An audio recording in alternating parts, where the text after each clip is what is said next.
Hello, everybody, and welcome into That Real Texas Team podcast. I'm the host of the channel. With me, as always, my resident co-hosts, Mike and Chris. But with us today, we've got a special guest, member of the Texans media. So you're at practices all the time, right? Yeah, and I leave Wednesday morning, headed out for the joint practice on Thursday in Detroit. So I go to other practices too. Okay. Sarge is a busy man, and he's taking time out of his day to come on and talk Texans ball with us. Please take time out, go over to Texans Tailgate Talk, like, subscribe, notification bells, do the whole thing over there.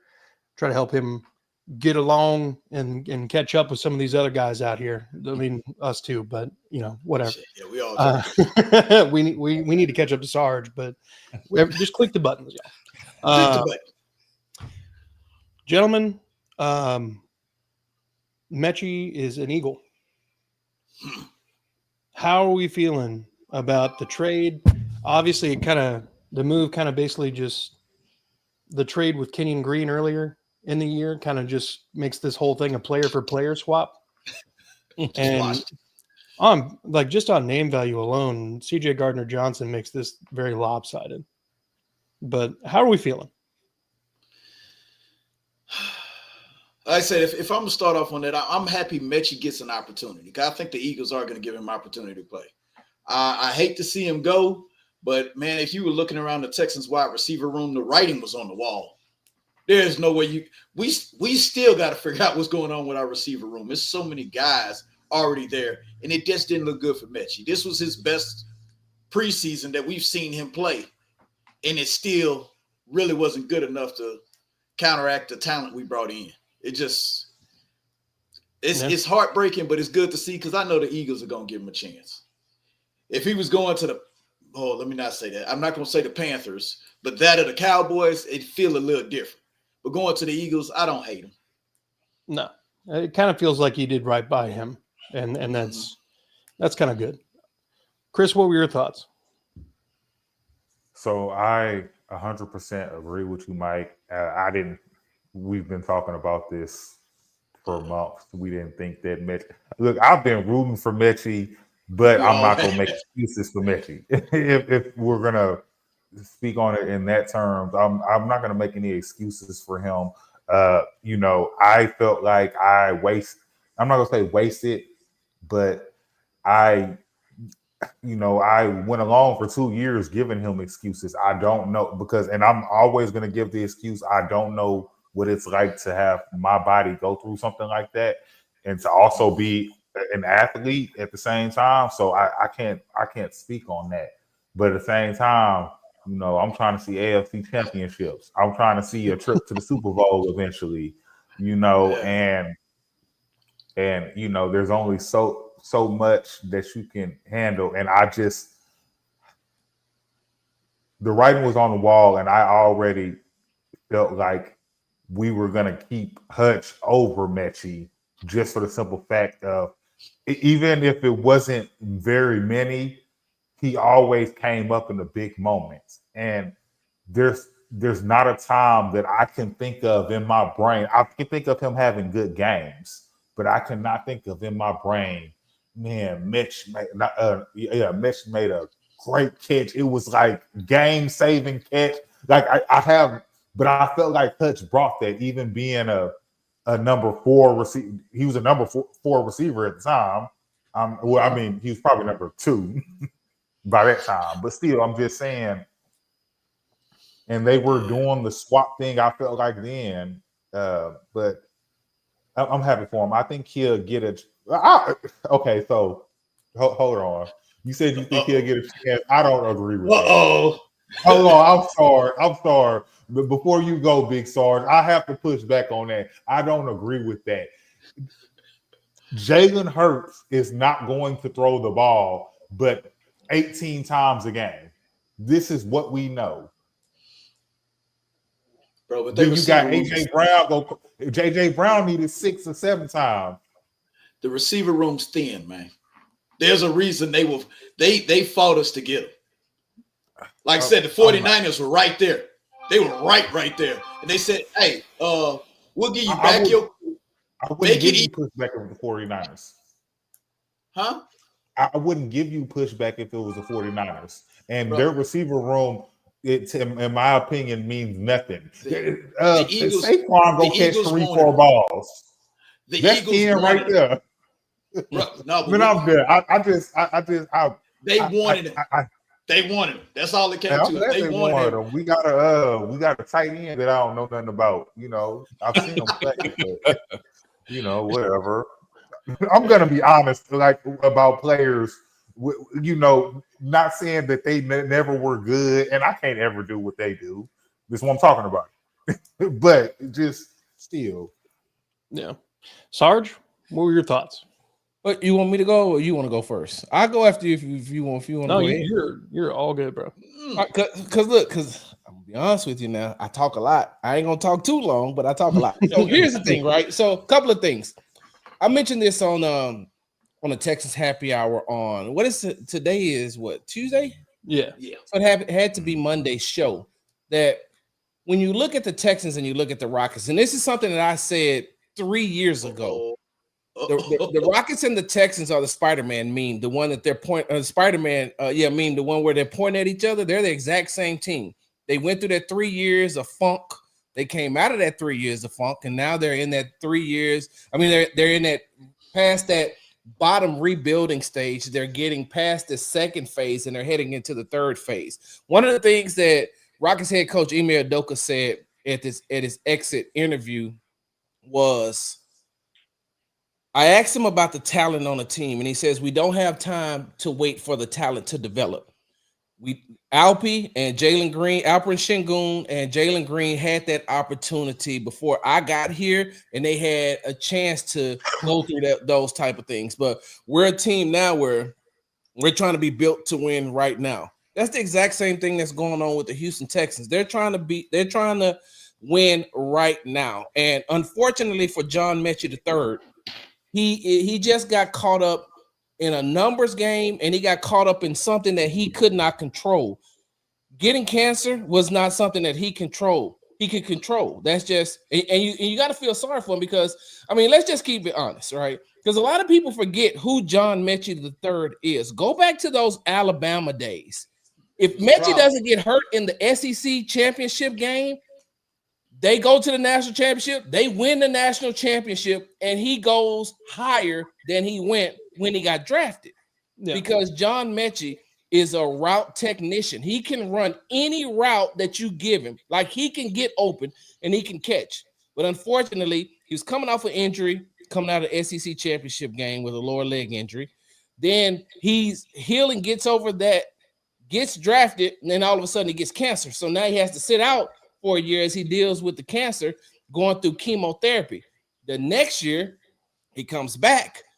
His body hasn't even fully developed into the NFL body that he's going to need in order to be able to be effective on the field. And when he finally does, now, like I said, they don't have time to wait on him, because you think about it. They got Jalen Noel right there. They got Braxton Berrios right there.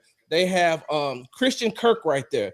And what they tried to do, they tried to give Mechie an opportunity, but Mechie doesn't play special teams. All those three guys that I just named, they all play special teams. So even if they're not getting the wide receiver reps, they're going to get those special teams reps. And so, because Mechie looks like, this is the best that I've seen Mechie look since his Alabama days. And he told me on Saturday that, no, Sarge, I'm better than I was at Alabama. I'm more smoother. I'm in better shape. He says, I'm playing the game a whole lot better than I did at Alabama. But like I said, unfortunately, it's a numbers game. And you also got to look at it like this. If it wasn't this year, it was going to potentially be next year, because the Texans are going to have Nico Collins coming. They're going to have Nico Collins. They're going to have Xavier Hutchinson. They're going to have Jaden Higgins. They're going to have Jalen Noel. Then Tank will be back too. Tank is coming back. And so he was going to get caught in a numbers crunch anyway. So I really like what Nick Caserio and D'Amico Ryans did for him. by getting him to the team that they got him to as far as the Philadelphia Eagles is concerned, because you think about it, he could have they could have shipped him to like the Browns. Like they could have shipped him to the Browns. They could have shipped him to the Saints, right? They could have shipped him to they could have shipped him to Las Vegas. Like they could have found a place for him to be that isn't as good as the Eagles franchise and organization is. And I'm going to say this. I got to push back on you a little bit.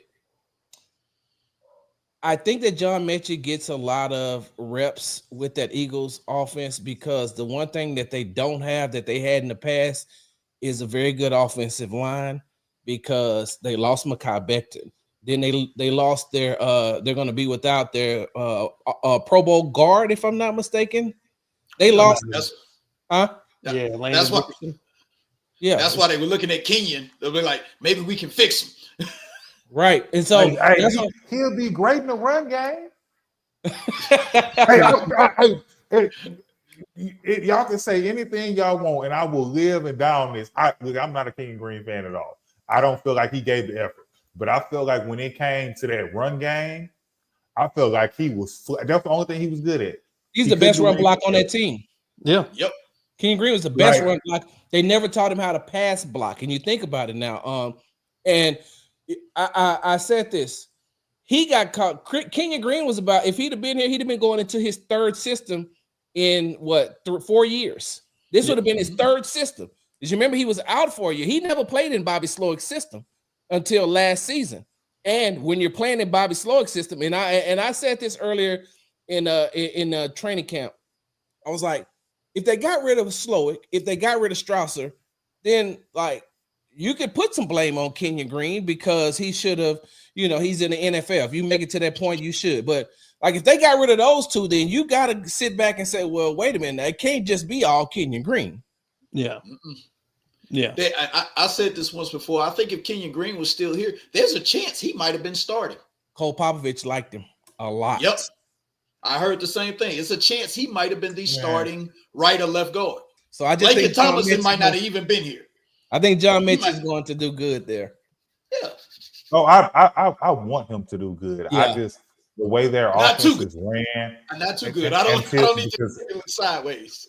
Yeah, I feel like until I'm just going off of the way I feel like the Eagles' offenses ran, and I agree they might. I don't know. They seem like they know how to develop players somehow. Even if they go down for a year, they figure it out and develop. I don't know. You see how easy it was for them to replace Kelsey. They replaced him like it's like they didn't miss a beat. Next man up. Yep. And so I we'll see what happens when we get there. Go ahead, Curtis, because all right. We don't hate the Eagles. We don't hate the Eagles. So look, I really enjoyed the way that D'Amico Ryans kind of addressed the whole thing because he really kind of was an inspiration to the team in a lot of different ways with everything he went through. I'm a big fan of the fact that they did right by him by sending him to a team where he can compete for reps on a contending team. And he realistically could turn around his entire career. I count his rookie year as kind of like a red shirt, obviously, because he didn't get any plays. Oh, that's but the fact that his body regressed to probably high school form. So he had to come all the way back to a point of now where he's where he's supposed to be at this level. I think we're going to see the best John Mechie we've ever seen, and it's just going to suck. I've got his RPA rookie card over here, and I'm hoping something happens, but at this point. But look. Well, hey, Curtis, real quick, I just want to say this too. Hey, I put it like this.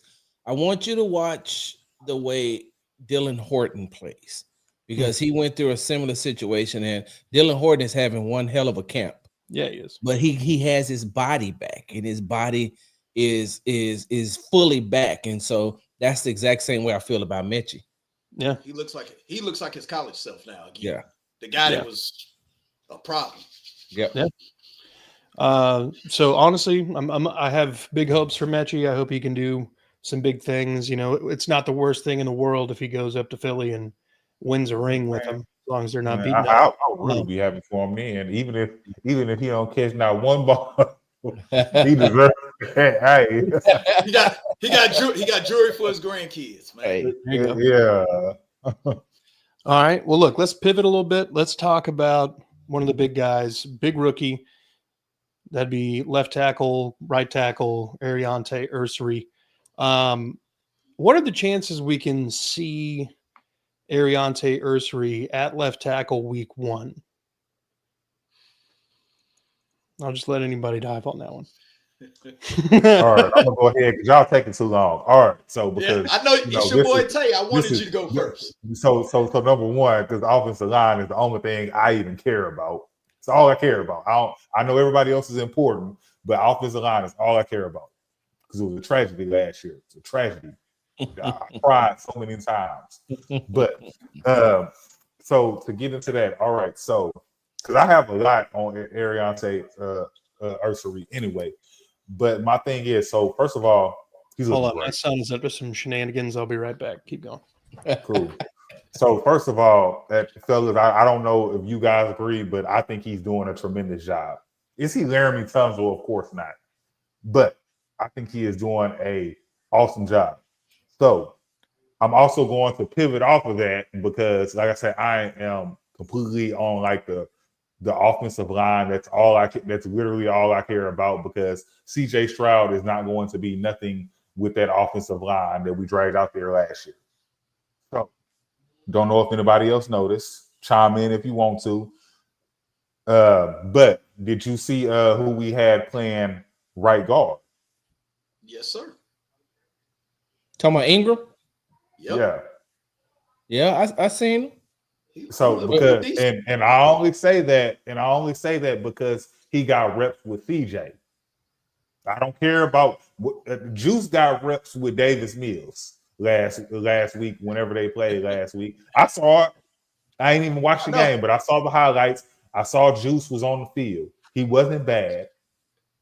He's obviously doing an okay job because for some reason Blake Fisher cannot get on the field so we can have Titus playing right guard, which is what I would like. I don't know about anybody else, but that's what I would like.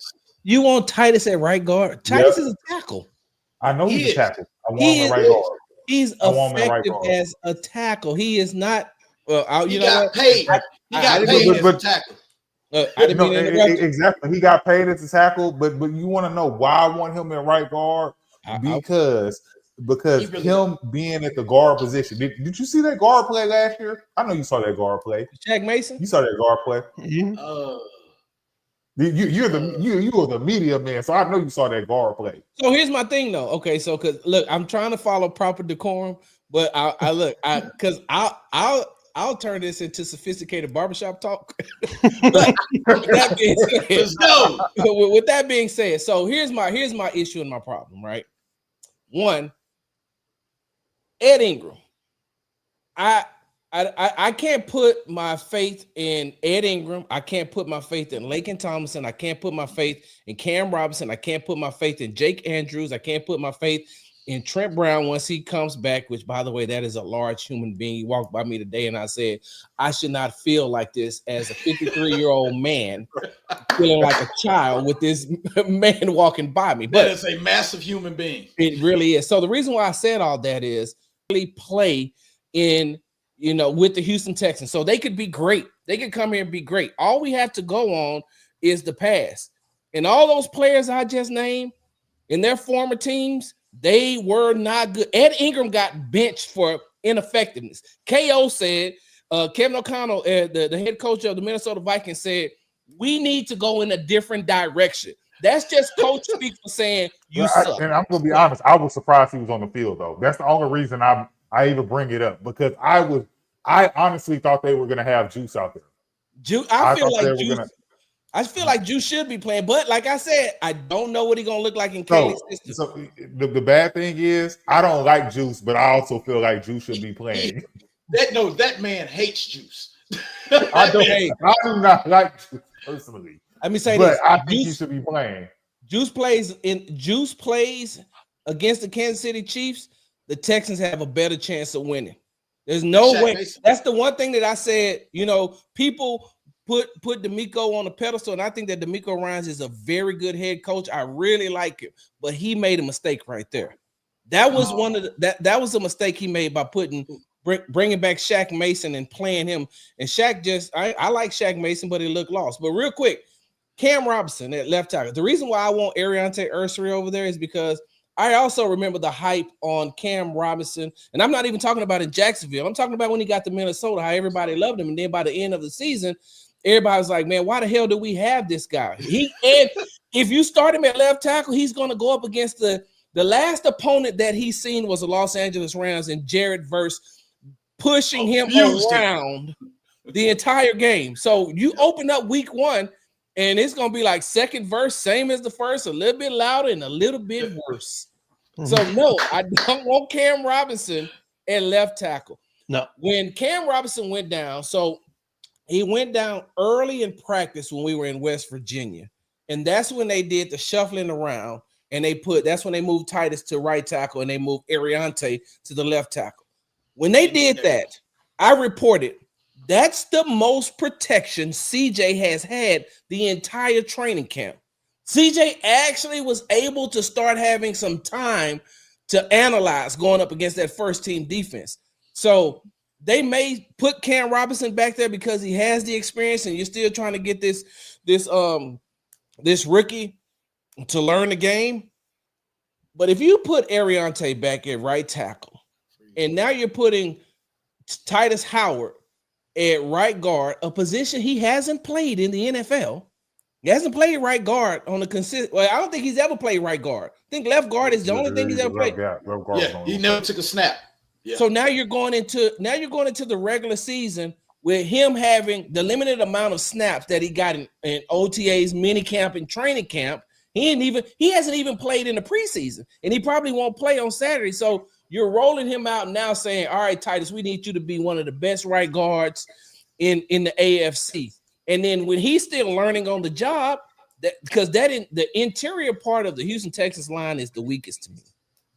It is. Not even close. It is despicable how bad it is. When the compliment they give Laken Tomlinson is, well, he's always healthy to play. What? That's the best thing you can say about him is he's always healthy to play. Hey, by consideration, I mean, like, we haven't had like an interior offensive lineman play all 16, 17 games in a hot minute. That's a compliment. Like, you go to work and they say, well, what could you say good about Curtis? What does he do? Well, he shows up every day. What? Is he good with the customers? What? No, he's like always here. We always see him. Oh shit! He always looks busy. He always looks like he's busy. No, hell no. Like I said, Shaq Mason, like you said, that Kansas City, he looked so bad. I thought I could play right guard. I really was like, oh no, he was. Oh my God, he was terrible. He couldn't even stand in the way. He wasn't even getting bulldozed. They were literally just walking around him. Yeah.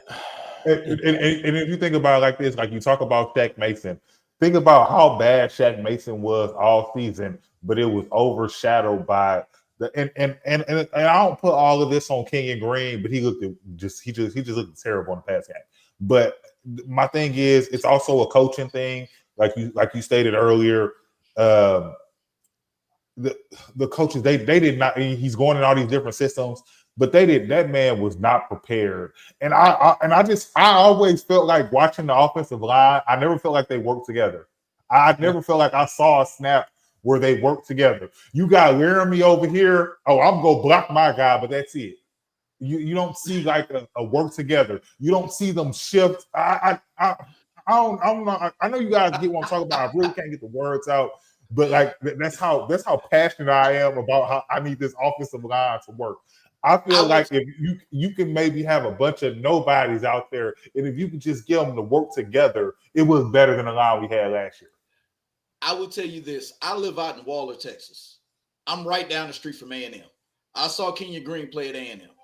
Their pass blocking scheme looked like a run blocker. That's why he couldn't pass block. He never had to do it in college. It was Spiller literally was the hit the guy in running back front of you. then too, wasn't he? Yep. Isaiah Spiller was the running back, right? And he gets the hell out the way fast. So you ain't even got to block that long. Literally, their pass block was Green hit was the up there man in front of you, pancaking. hold him up for a second, and go. That won't work in the NFL. No. When you got 300-pound guys that run 4.5s. Hey, look, and I will say this, that communication part that, I was told all throughout last season, hey, we not on the same page. You got the right side doing one thing, you got the left side doing another thing. And that started with coaching, of course, coaching and play calling. And it was just a mixture of everything. And that's one of the reasons why they look bad. And you could tell that, I broke this down on my show. Listen to what Ariante Ursary said in his press conference on Monday. He said the one thing that he likes about Nick Caley's offense is hat on a hat. That ain't something you heard in the last 2 years with Bobby Slowick. You didn't hear hat on hat. And so when I broke down, because some people didn't know what that meant, so I wanted to make sure that I broke it down. I was like, hat on a hat means that you find somebody. I don't give damn. Wait, hold on. I didn't mean to use profanity. My bad. But you good. Okay. You trust me, good. I don't give a damn if the person next to you is engaged and you ain't got nobody. Go engage with them. And the prime example that I showed was from a player who has been struggling throughout training camp on the offensive line, who's been struggling throughout OTAs, mini camp, and training camp, and the first preseason game, which is Blake Fisher. Blake Fisher had a really good bounce back game and he gained his confidence. And that's what, when I asked D'Amico on Monday, he said, we just need consistency from him and then he'll build his confidence in so many words. But if you go back and you break down that 4th and 5 play where Nico scored the touchdown, go look at the 4th and 5 play. When the ball is snapped, I don't remember it. So it had to be Ed Ingram that started the game, right? I got to go back and look at my notes. But Ed Ingram is next to Blake Fisher. Blake Fisher gets the defensive end, and then Ed Ingram, like he pushes and he engages, and then he puts his head on a swivel. If you go and you look, they're blitzing the cornerback, and he disengages from the defensive lineman, gets back and picks up the blitzer, which gave CJ more time to get the ball out. Now, that ain't something that Blake Fisher had been doing on a consistent basis throughout training camp, and so that's just, when Ariante Ursary is like, hey, you put a hat on a hat, and if they keep that mentality going into the season, they should be a whole lot better than they were last season. With that being said, how many times last year did you see plays that when you watch it back, you could see offensive linemen looking for someone to block? Yeah. Y'all remember that so-called Titus Howard strip? That happened because he was looking for somebody to block. He literally spun in a 360 and started running towards CJ because they weren't everything when football starts. I played tight end for a split second. Our coaches say you can't find somebody to block the guy that's in front of you. Block somebody. Yep. Go ear hole the hell out of his ass. That was what we got told to do. Yep. Different times. If for some reason it just seemed like they weren't told to find somebody, just go find somebody, touch him. I really hope Ursary gets the nod at left tackle. The Jaguars guys, Sarge, if you're not aware, so this is one podcast of 7 that my podcast network does. We have a Jaguars pod, a Colts pod, and a Titans pod. And then we all come together for a joint effort. The Jaguars guys were ready to get rid of Cam Robinson in 2021. And then the Jaguars gave him a franchise tag twice, I think. Wow. Yeah. Cam Robinson is not it. Good money if you can make it. Yeah, good money if you can. He's not the move. I don't want to see him anywhere near the field unless, I don't know, there's an extra point that needs kicking.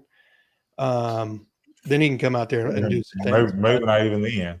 Yeah, maybe not. They might block it.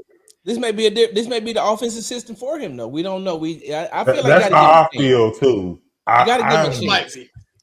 It might be, but Ursary, especially with CJ having that control. Like it's like I say, it's a whole coaching. I say it's a coaching thing because you got. It's like they don't just. Bobby tells me what to do, but I'm not going to listen to Bobby. It's not going to work anyway. Because if I listen to him, it's not even going to work. Let me ask all y'all something. If that $14 million we playing Cam Robinson did nothing but told us we have a good left tackle in Nursery, is it worth it? And wasn't it worth it to pay David Culley and Lovie Smith to be a placeholder until you got D'Amico? Oh, that surely was worth it. Exactly. It's not a waste. It's not a waste of money if it helped you find the right guy. Hey, look, man. So we wasted money on worse things growing up. And so, but Curtis, I didn't mean to cut you off. I just wanted to say this too when you brought up that about him. The problem for Cam Robinson is he's not a swing tackle. He's only a left tackle. He's only a left tackle. And if he can't play left tackle, you don't really have any place to put him but special teams. Yeah. Could he be traded again? Depends on who gets hurt early in the season. Who's looking for an offensive lineman if somebody goes down? Because last year I didn't see him going to Minnesota. Yeah. I didn't see that. Yeah. Well, he's serviceable. That's why I say somebody will take him. He's serviceable. If we can, in theory, if he starts and you just get him to play average football, and you get all these dudes to just play average football, we're going to see an actual dramatic improvement from what we saw last year. Oh my God. It's going to be night and day. Now, obviously, we've said this ad nauseum at this point, but it was a lot of it was coaching. The fact that Bobby Slowick couldn't grow a system if he needed to, and he needed to. And then Strausser was, talking about retirement before we hired his ass. I would prefer to let the young man go out there and get those early reps and develop quicker in theory. And then to have Cam Robinson, who you probably know what he's going to give you. Maybe the system accents, his strengths and, kind of covers up some of his weaknesses. But even if he comes out and does well, Cam Robinson, we've got him for 1 year. If he plays well, he's going to get a fat contract somewhere else. Not here. So, I mean, the biggest thing that I think the Houston Texans want, if I had to take an educated guess, I think that one of the biggest things that they want is for Blake Fisher to be the franchise right tackle and Ariante Ursary to be the franchise left tackle. Yeah. Well, where does that leave Titus? Guard. Damn. They'll put him in guard. Damn. I think they're gonna have to pay him as a tackle. You're gonna put him in guard. Then you're gonna have to pay Titus. No, there's no possible way Titus is not taking tackle money, and especially Titus, in my opinion, is a perfect team player. Wherever you tell him to go, he goes, and I don't know. That's why I all don't the reason. Everybody get knocked so much, man. I don't understand because Jared Patterson. You remember when Jared Patterson came in and he played center for a while, right? Yep. And this is when Titus was playing left guard. Jared said one thing that helped him in the games was Titus. Because Titus has played every offensive line position throughout his entire football career. He's played every, including tight end, and Titus was a quarterback. So Titus knows exactly what he's looking at, what he's doing, and there's not an offensive lineman that has ever played the game of football that hasn't gotten beat on different types of plays. But when we were talking earlier about, hey, man, you'll put him at guard. Okay, so if you can get those bookend tackles to play their way, because Titus is getting a little bit older, you got to play him as that. But now, remember now, TJ Watt just got this really big contract. Pittsburgh just gave him all this money. And let's not forget somebody who shut TJ Watt down. I ain't gonna say no names, but y'all know who it was. Yes. Mm-hmm. What I say when we talk about Ursary, one thing to keep in mind, I actually think he's playing against two of the best pass rushers in the NFL every day. Every single day. Yes, Jared Verse is coming in here week 1, but is Jared Verse better than Will Anderson or Daniil? No. And think about the it, only person you might give me an 2025. argument with is TJ, or maybe that guy that's about to get traded in Cincinnati at some point. Trey Hendrickson. Yeah, those might be the only two that you'll have an argument with. Not Max Crosby. I like what Max does, but I think Max is a product of his environment. They let him like what we used to do with JJ. JJ, you just go out there and do your thing. You do whatever it takes to get to the quarterback. Don't worry about what play we call. You don't ever drop back in coverage. Don't do nothing. You just go find the quarterback. That's it. Which is the one thing, and I know, Curtis, we got to move the show along. I apologize. I understand how it is as a host, but I'm gonna say this. I'm just gonna throw this in, and then I'm just gonna shut up so we can move along. This is one of the reasons why Jadeveon Clowney never ever reached his peak at Houston, because Jadeveon had the responsibilities that JJ didn't. Jadeveon had to play within the system. JJ never had, and to show proof of that. Remember when JJ got hurt, I think that Jadeveon was like second team all pro 1 year?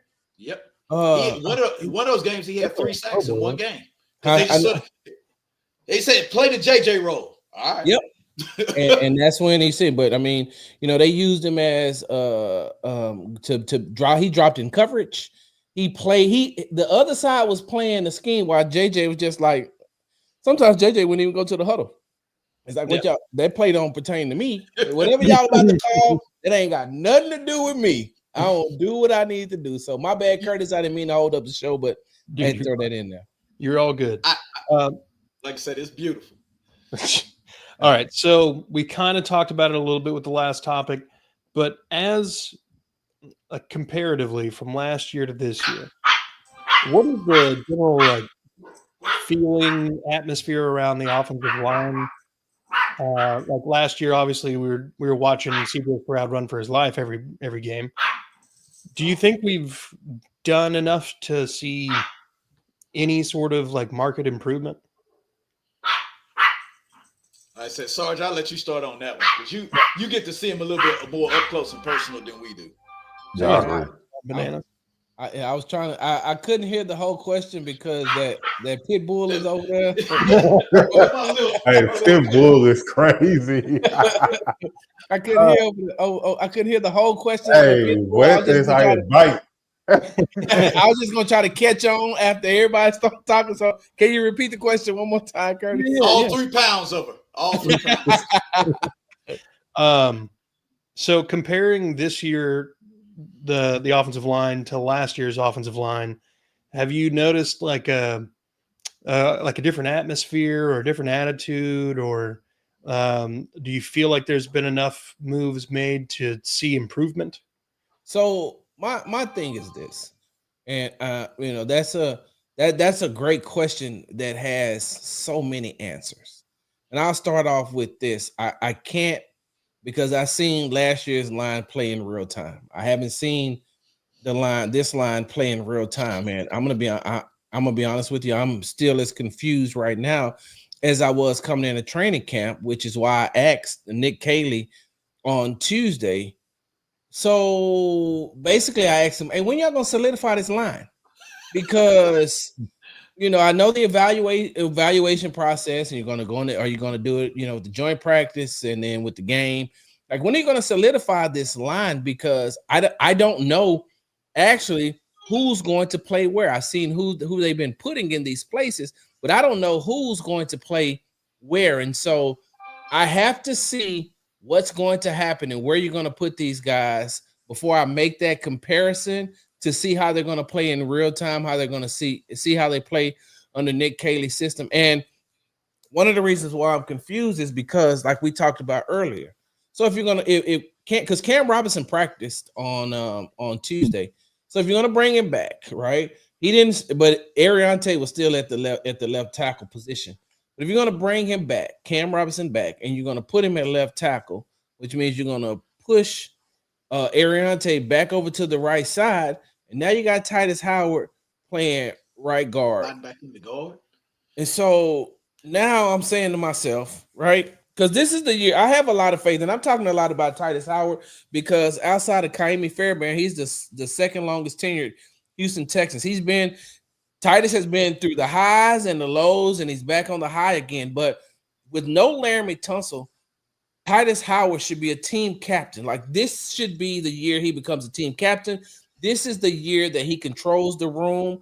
I asked Ariante Ursary about Titus Howard and how he's just being that big vet for him. But you don't, unless you put him in a spot and leave him there, we're still going to be saying to ourselves, okay, so where's Titus going to play? And then how effective he's going to be. We know he can play the right tackle position, but now if you're going to put him at right guard, he hasn't been given the time to develop as a right guard. So, you're trying to get him to play that position. He's still learning that position, and he doesn't have the repetition. So now he's learning in real time. Well, that ain't something you want for your franchise quarterback.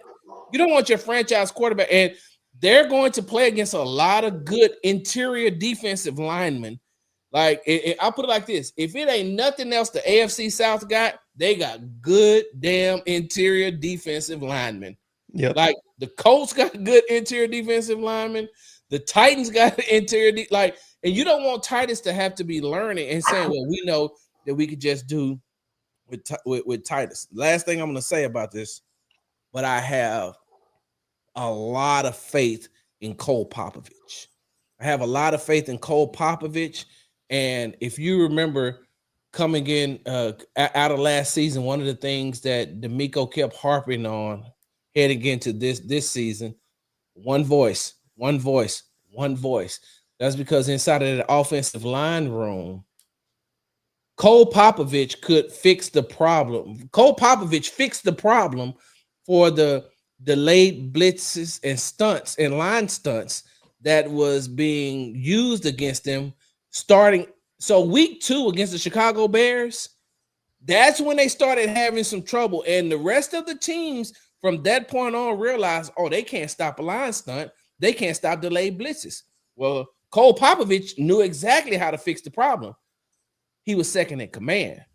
Chris Strausser is like, I'm still in command. So you got these offensive linemen in the room saying, what he's saying is going to fix our problem. But you control our playing time. So if I buck you and do what he says do, I'm not going to be on the field. So it starts and stops right here with Chris Strausser. Let's do what Chris Strausser says.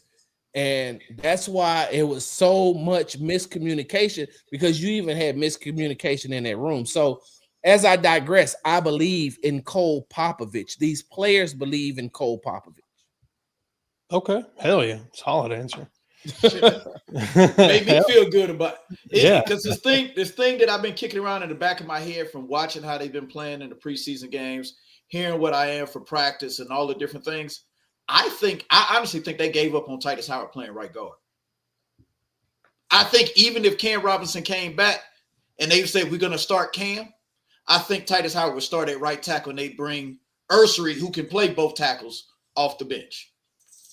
Just because at this point, like you said, he hasn't had enough actual real snaps at right guard. And you want to bring Ursary off the bench? I don't want to. But if for some reason they want to start Cam Robinson, I don't think they would move Titus Howard back to right guard.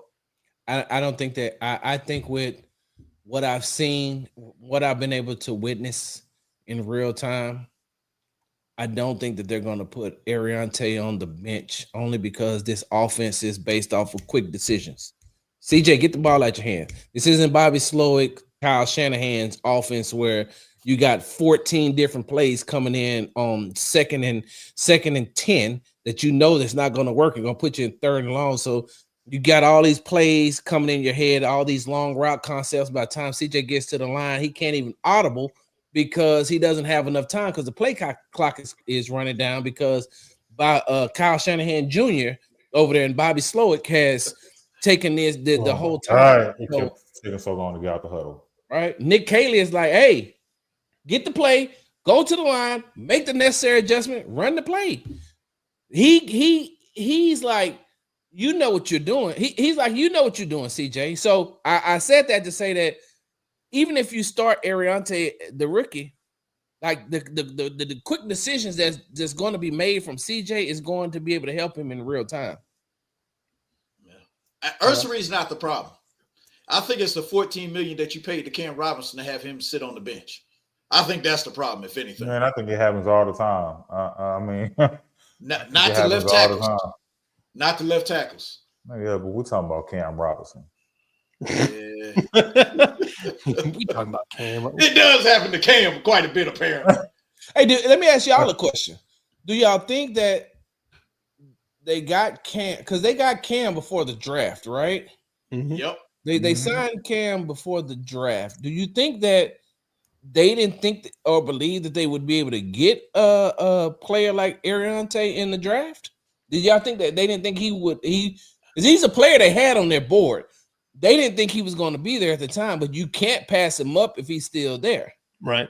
I think they were really thinking. Old boy from Alabama was really their interior lineman was their main mindset, and then he left, and then you're like, okay, I don't really like old boy that tore his knee from Ohio State. I'm not sold on him. I think this would be drafting Connerly too high, so they just pivoted, just get out the pit. Yeah. And Ursary fell into their lap. And the reason why I say if he fell into their lap, because if he didn't and they was there playing the entire time, all the juggling back and forth about giving him a guaranteed contract like you gave Higgins wouldn't have been there. It wouldn't have been there. They wanted Higgins. They knew that from day one. And they paid him like they wanted him. Ursary was like, well, we'd be good if we get him. Yeah. And he fell into their lap. I think because if you knew you were getting Ursary, I don't think you would have.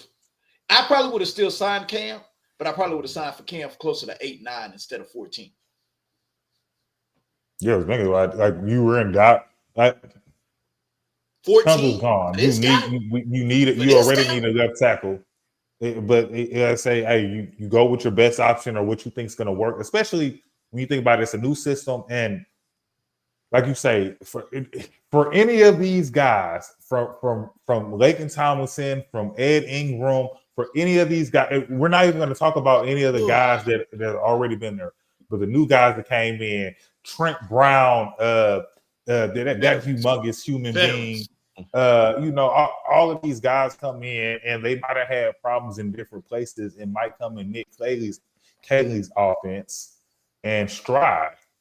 And, we don't know that, but I also think that we have enough offensive linemen to plug and play. And I think that it will also be a lot more simpler. Like he was talking about Bobby Slow, giving CJ 800 plays to try to think about while he's going to the line. It's taking him 25 minutes to get out the huddle.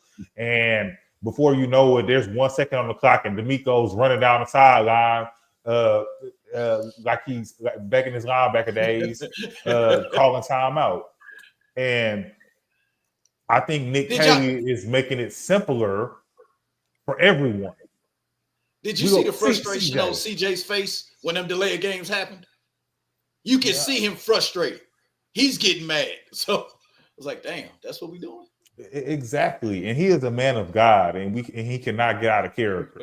So shit, but with as a fan, of course. And that's my whole thing. I think with CJ taking the reins of the reindeer, he's make CJ Santa Claus. Man, look, CJ Santa Claus. You got Dash and Dancer. You don't need Rudolph. Rudolph was the worst one. You don't need him. he just lights up the alleyway. Yeah. But that's my whole thing. We got 100 offensive linemen now. I'm sure all of them won't make the team, but you got 100 offensive linemen that I think that possibly would be able to. You'll be able to plug and play them anywhere, even though they might not be, because I think it'll be simpler for them. Because sometimes all you need is to be able to do the simple things. I mean, people forget that. They see Patrick Mahomes throwing the ball while falling down and damn near completing the pass, and just think that everything has to be complex and everything. Why it just can't be simple? Just be something simple. We know CJ can throw the ball. We know CJ can get us out of trouble if we need to. But CJ can't throw a quick. That was my problem with Bobby. So I swear, we didn't have anybody we could throw a quick slant route to ever, ever. You never saw it. But when they did do it, it worked.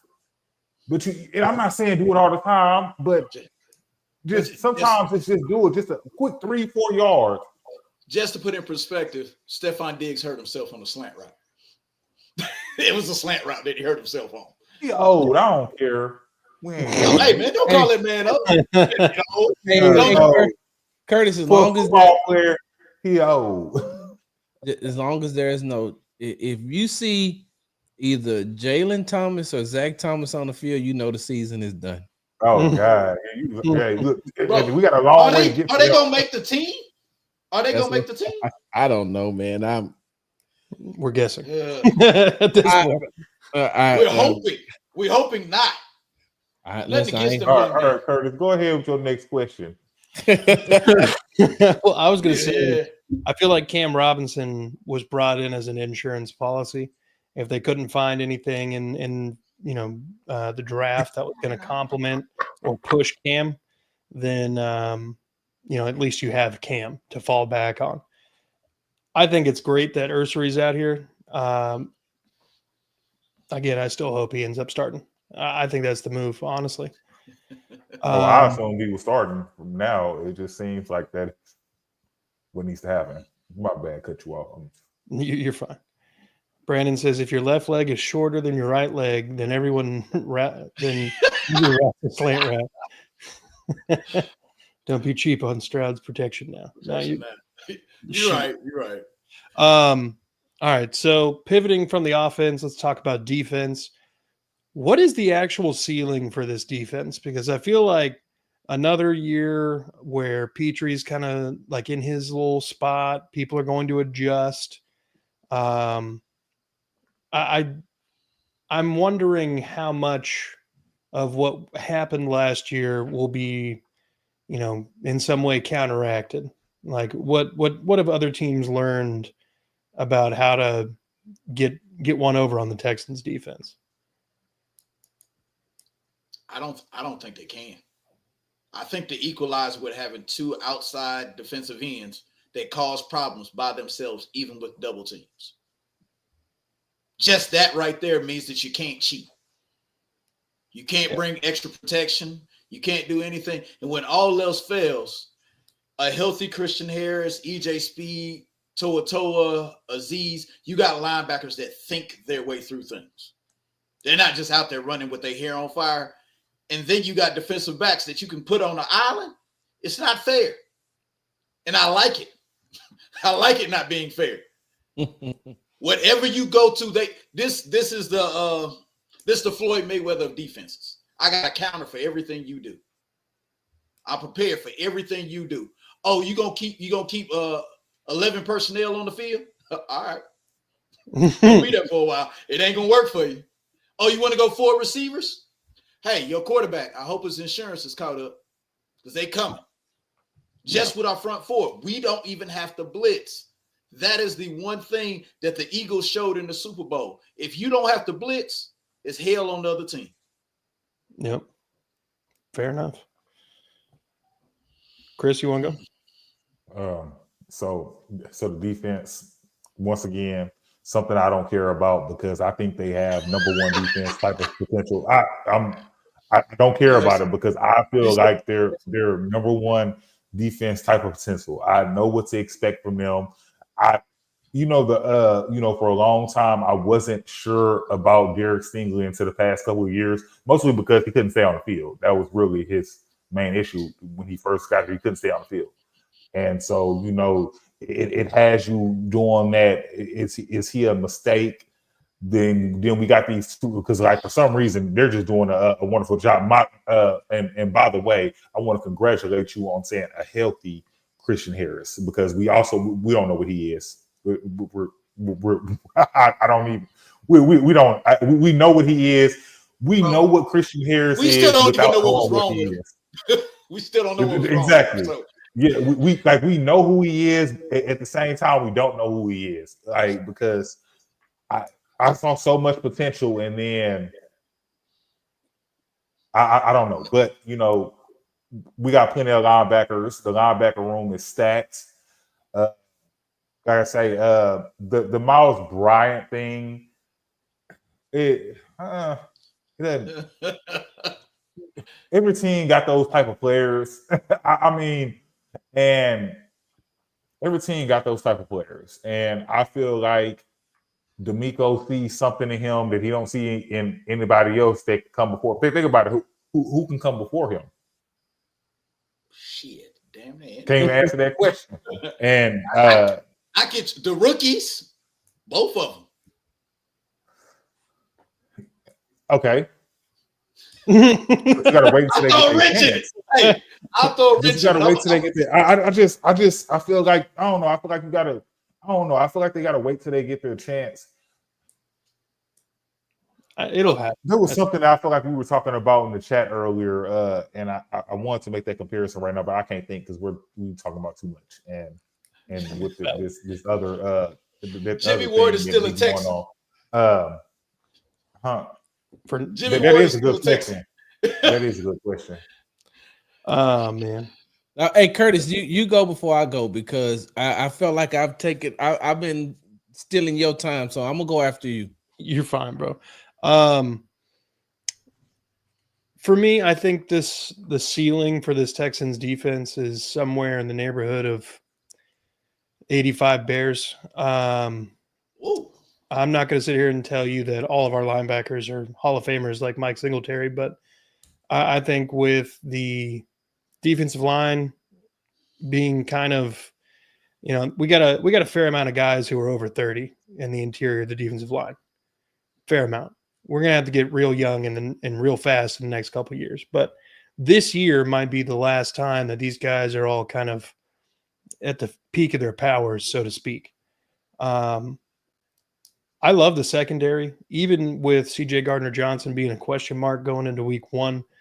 You know, whenever he comes back, that secondary is, you know, arguably the top secondary in the league. And it's really, I really can't think of another secondary actually who would be in the same breath. But the potential to absolutely wreck offensive lines and make every quarterback hate the fact that they play in the NFL because the secondary and Stingley's just breathing down everybody's neck back there.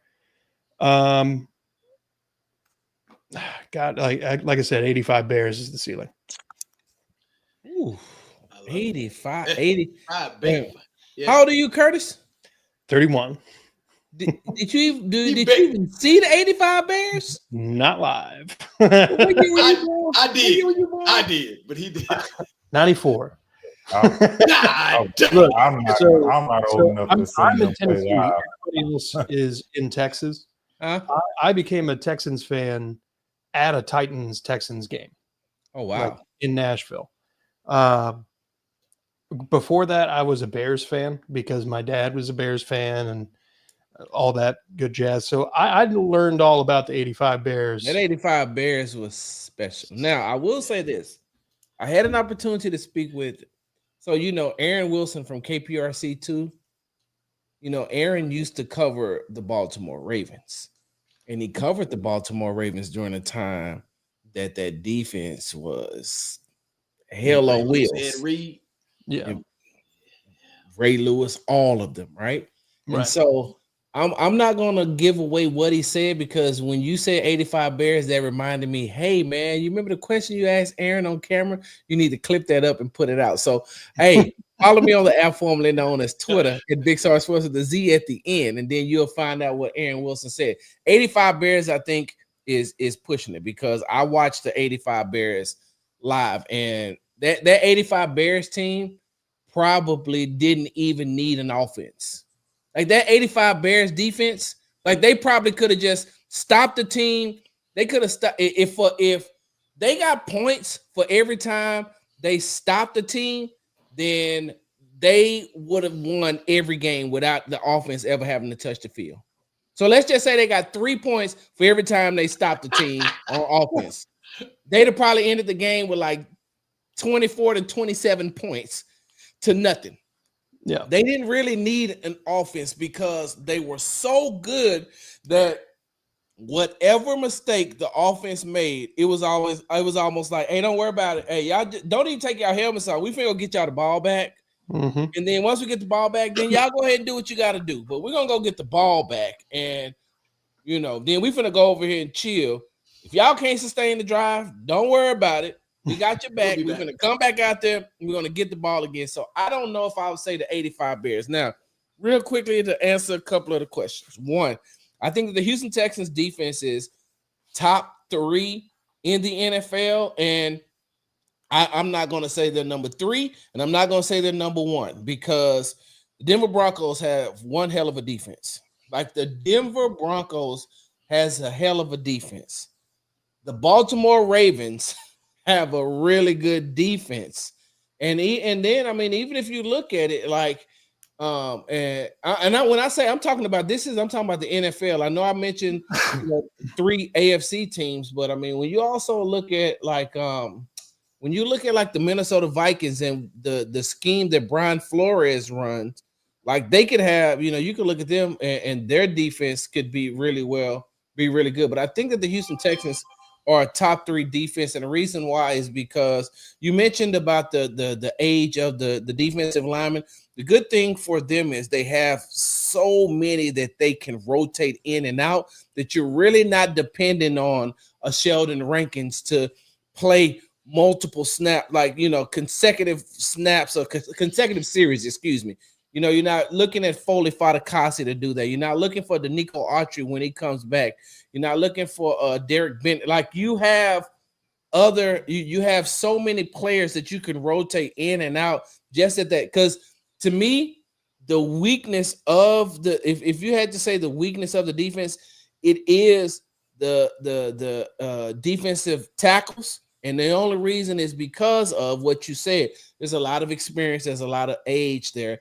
And so you're going to be, rotating them in and out, and they can play that way because Rod Wright, defensive line coach Rod Wright, and y'all enjoy him now. He won't be around for too much longer. I see Rod Wright maybe having 2 more years, maybe 2 with the Houston Texans. And then he going to go be a defense coordinator somewhere, because of the way he has cultivated and developed just that line alone. But they have a good rotation at defensive line, and they have a good rotation at linebackers. When it's time for them to make the cuts, some of these linebackers that are in that room are going to get cut.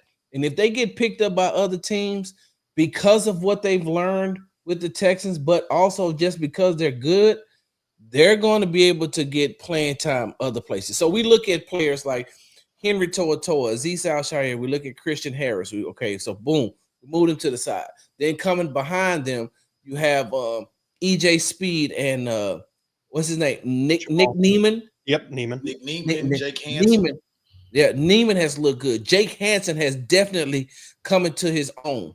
But then you got a player like Jamal Hill, who moved from the safety position to the linebacker position his last year at Oregon, and going into his second year. This is his 3rd complete year of playing the linebacker position, but his 2nd in the NFL, and he's getting it.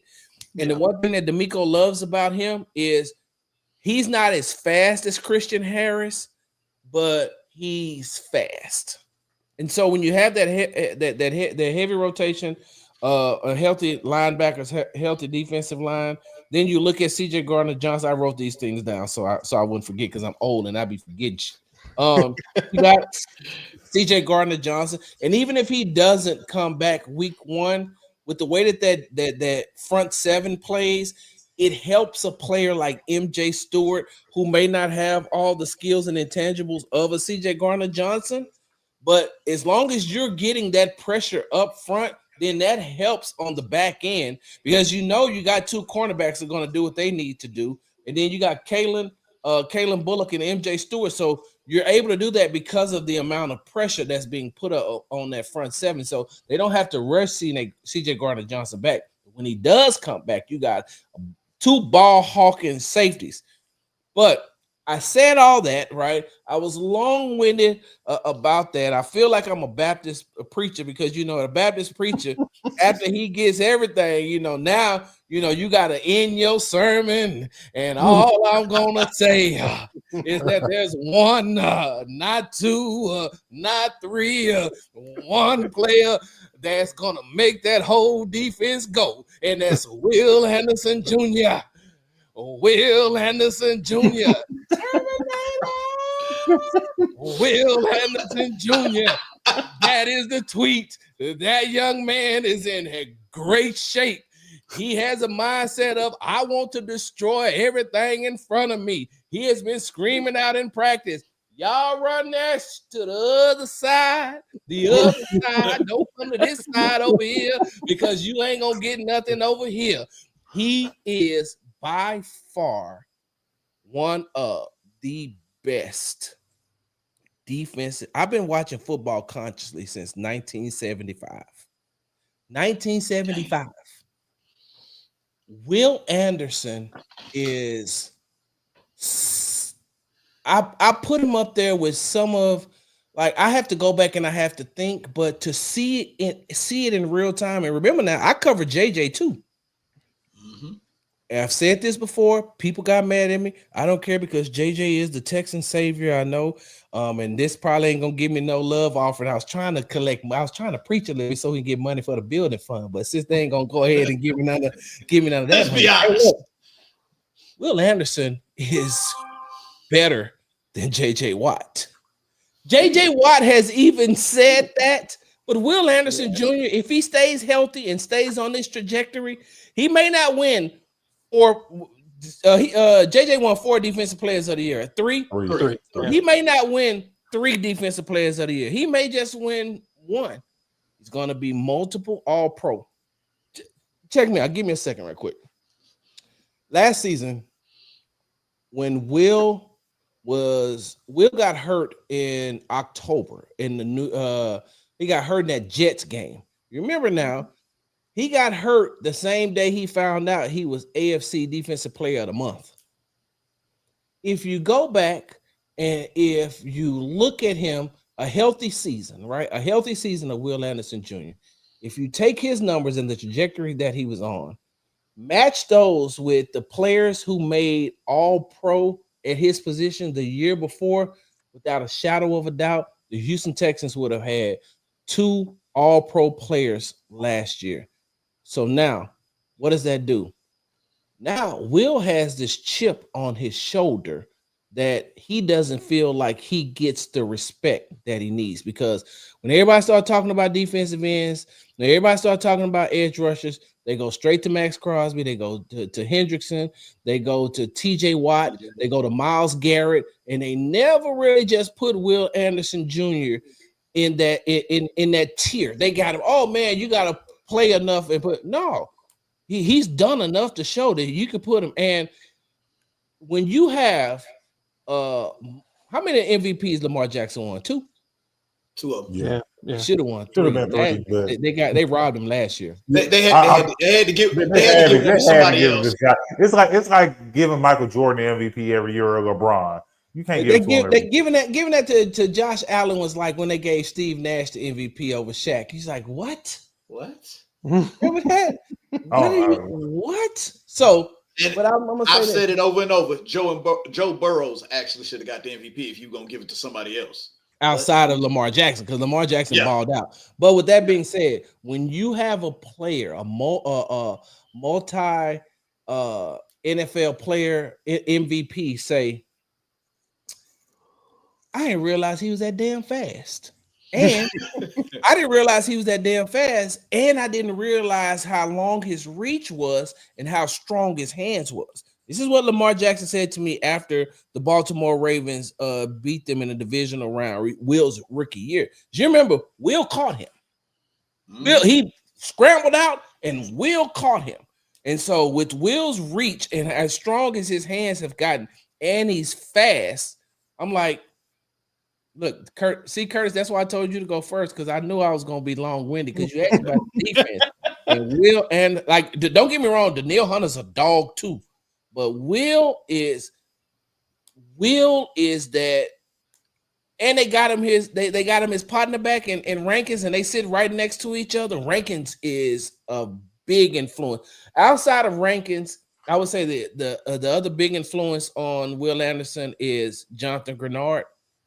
But hey, man, it's just one. Will Anderson Jr. All right, the doors of the church are now open. I gotta say one thing before we run on, and like this, you're gonna hear from here first. When everybody's always talking about Will Anderson, the one person that I always still compare him to, and it's maybe I shouldn't, maybe I should, he's more Lawrence Taylor than anything else. That guy that was big, aggressive, he was quick, he liked to get there. Yes, he's playing defensive end, but a couple years ago, he'd have been an outside linebacker. Well, you remember now when he came to the Texans, that's the first time he's put his hand in the dirt. Yep. He didn't play with his hand in the dirt in college. Well, not continuously like he's doing now. Not as a play. He would do it because he'd get down there and what he said, he would get in a track pose. Yeah. He put two hands in the dirt, not that one hand down, because he knew I'm going to get the quarterback. That's why I keep saying Lawrence Taylor. That's who he reminds me of. He's great against the run. He's great against the pass. Oh, and you're going to run a screen out there too? Oh, good luck. Without the drugs and the legal issues. Hey, I said the football player, not the guy off the field. The guy off the field, his mama would get mad at me on that. Just think about it. The drugs might have been back then. Think about it, man. Them boys, cocaine's a hell of a drug. Think about it like this. In all the sports, we all know we not crazy. We know drugs was crazy back then. But just think about it, man. I'm gonna use the NBA for an example. Man, they used to beat each other up in the NBA. Like beat each other up. We're not gonna talk about basketball and get up and play the next. These people go out there with how you going out there collarbone wrapped up? Hey, remember in the locker room, NFL locker room, they used to be in there smoking cigarettes at halftime. Mm-hmm. Yep. Oh yeah.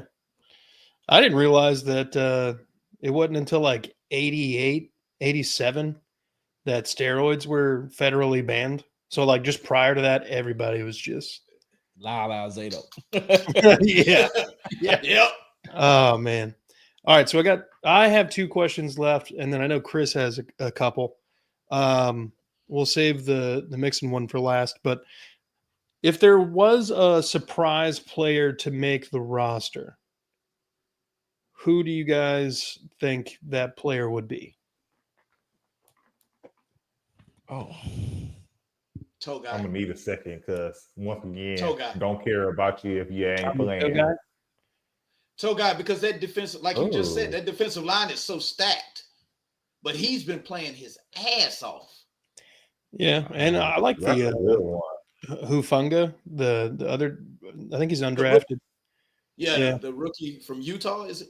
Yeah, Utah State or some shit. Yeah, but yeah, no. You said Tommy, right? Tommy Toga. Yeah, yep. Toga. Tommy Two Guns. That's his nickname. Yeah, I like him. Yeah, because bro, look. Hold on. Question is surprise if they don't make it or if they do make it. Surprise players to make the roster. And I say, and the only reason is because I know he's playing like crazy, but that defensive line is so stacked. Like you said, Dylan Horton is on the defensive line. He's playing great. Solomon Bird's playing great. You still got Barnett. You still got got 6 ends that are gonna go play for other teams. Then you get into the interior. Bro, we signed like 4 interior guys to actually play. Tim Settle's playing his ass off. Fotokase was brought back because of what he does. And Sheldon Rankins, like are we gonna have 13 defensive linemen? That's not the only way this is gonna work. I'm like seriously counting and like man. I just named like 12. Look, all I'm gonna say is I don't envy any of the coaches for having to do roster cut down day because they're just gonna be sitting there like shit. Like This means you got a so good football team.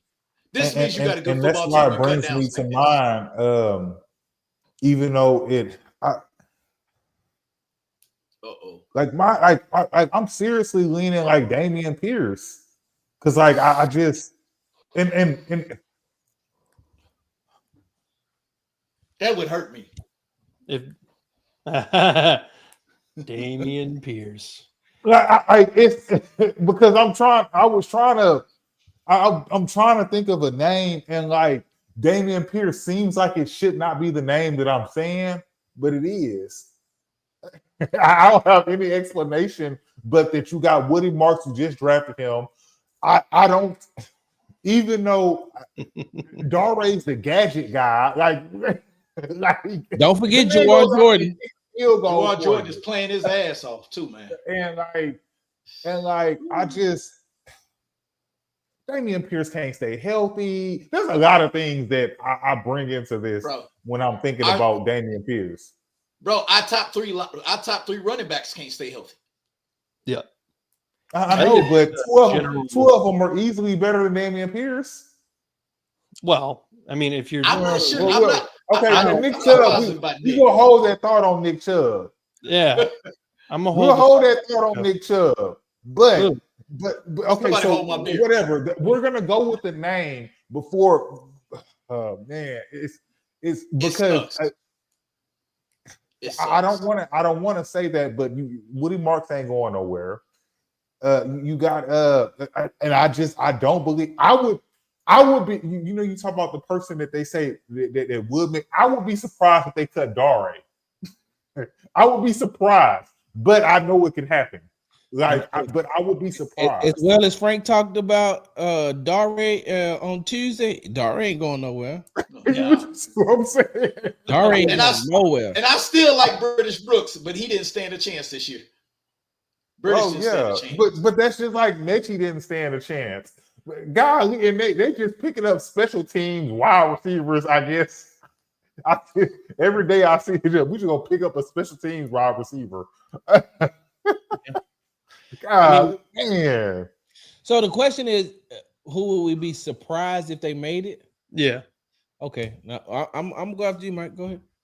I already went. I went. I'm done. Mine was Dameon Pierce. Yours, Dameon Pierce. What you got, Curtis? Oh man, Dameon Pierce is gonna be my surprise too, because I was like, because normally and Curtis, I'm sorry, real quickly. You're fine. I like that because in the past you'd be like, oh man, we can just keep Dameon for special teams. Well, they got a lot of players that can play special teams now, so you just can't. If I ain't getting no run in my position, I just go run and play on special teams. No, they got some people that can play special teams now, but so they pay guys to come play special teams. Right. Yeah. My bad, Curtis. Your turn. You're good. You're good. All right. So 2 names immediately jump out. Surprised if they make the roster. Just because there's absolutely no way in hell. If Graham Mertz makes this roster, man, I'm gonna be so mad. Bro, I'll be like, bro, what? We could have used that spot somewhere else. Bro, we could have used that draft pick somewhere else. Yeah, for real. But beyond that, I think it would be. I'm not a big MJ Stewart fan. I know that he knows the defense and all that other stuff, but he doesn't come to my mind because I think he automatically. Sorry to cut you off, but I just automatically think that MJ Stewart. I feel like MJ Stewart just has a. Well, and the other thing is like MJ Stewart's like he's everywhere. He does everything, special teams. He's got utility, and I get that. That makes players stick around. First team defense. But that's like Dare. But also, I just think Dare's a better asset. All right, Sarge. So wait, that's it, Curtis? You said Graham Mertz and MJ Stewart? MJ Stewart. Yeah. All right. So my surprise was going to be Dameon Pierce, but that's gone. I apologize. I got 2 names. The first one is I'd be surprised if D'Angelo Ross makes this team. Mm. You and me Yeah. both. Ooh, that's a good one. I would be surprised if D'Angelo Ross makes this team, and I'm saying that because one, like you're forever meme with what Amari Cooper did to you 2 years ago. Was that 2 years ago, right? Mm-hmm. Yep. Remember he was reaching up for him like Papa. But Oh God! right. You remember Was it that, right? Help! Yeah. Yeah. That's when Amari went off. And I'm like, okay. Yeah, he had like all right, 5 yards. Oh my God! But if you just look like, and he may play better this week against the Lions, but like D'Angelo Ross hasn't been, showing up. And when you got a bunch of hungry cornerbacks waiting to play, because look at like so it's Derek Stingley and then you got Kamari Lassiter, right? So now everybody else is trying to get their playing time. Like Jalen Smith is coming. There's no doubt about it. Jalen Smith is coming, and there's nothing on in that defensive backfield that anybody can do because he's the 3-level player. He can play outside, he can play nickel, and he can play safety. And he got the same mentality as Kamari. He got the same mentality as Kalen. Like he just as like animated, ferocious. You not finna beat me, and if you do, okay, because he, of course he's getting beat because he's a rookie. Bryce Young picked on him a lot. Andy Dalton picked on him a lot during the joint practice, but like he's learning. He's learning in real time. So then you got him, and then look, I know he may not make the team, but he's showing that he's changed his life, and he still has some football left in him. And I'm talking about Arnett.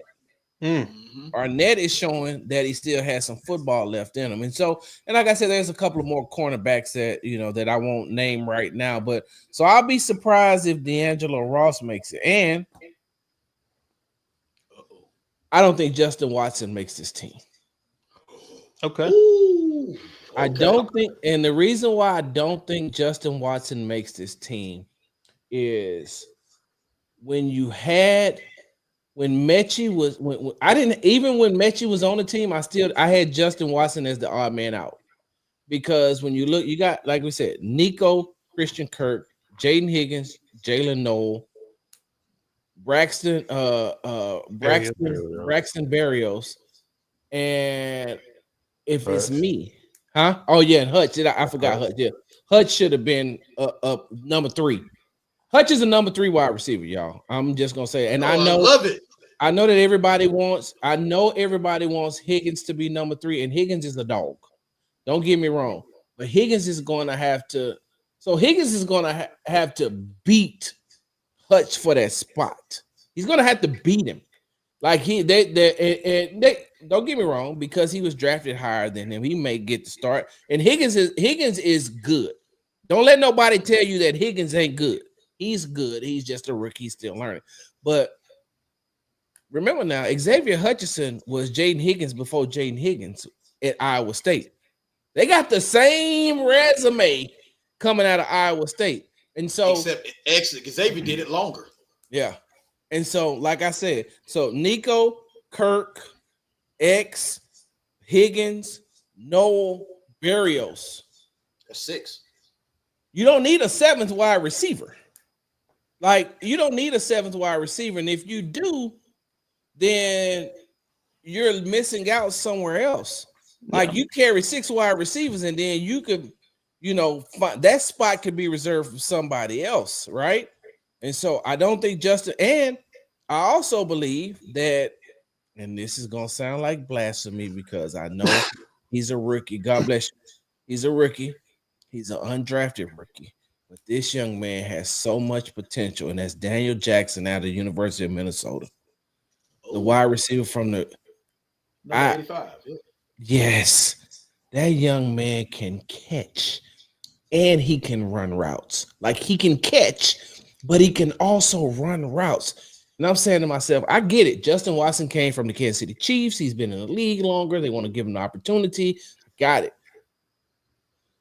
But given a chance, like I would keep Daniel Jackson just to put him on the. If I'm gonna keep him, I'll put him on the practice squad. But I'll keep him. Stash. Yeah. You got to, because if you lose him, he ain't coming back. I think Nick Casario said on Tuesday that when he was with the Patriots, they wanted Braxton Berrios, and they had him, I think, and they cut him, and then somebody picked him up, and now this is his opportunity to finally get him back after so many years. That's what's going to happen if you cut Daniel Jackson. So I would be surprised if Justin Watson makes his team. Good. Valid. I mean, it's not. He didn't really play the last couple of years. It's not like he got on the field as much with the Chiefs.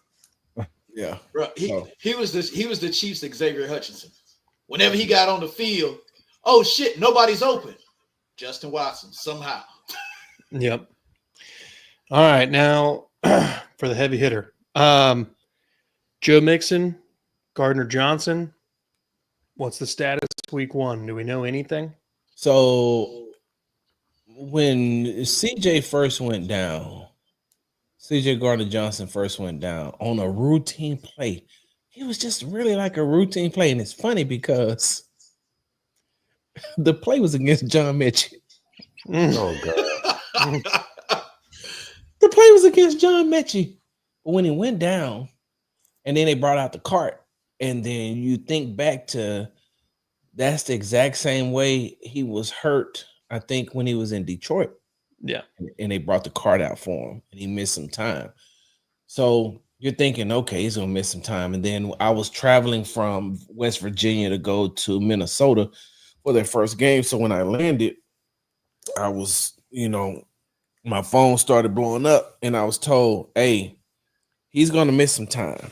The way that it's looking right now, it looks like he's going to be out for at least, the first 3 weeks. He's going to miss like the first 3 games, right? Mhm. I said, okay. And then I seen him. I seen him the other day. Well, I had been hearing that it ain't as bad, but they may just want to hold him out. And then I seen him walking the other day, and then I seen him in the joint practice talking, and I said they're not gonna be able to keep him out. They're not. If he can even go, if he feels like he can go 75, if he can go 80%, he's gonna play.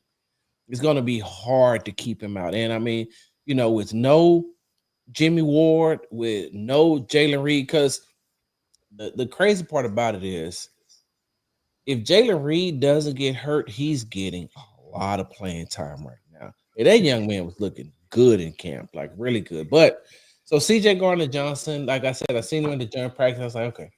So then on Tuesday, they had him doing some rehab stuff, and he was on the field. He was on the backfield working, right?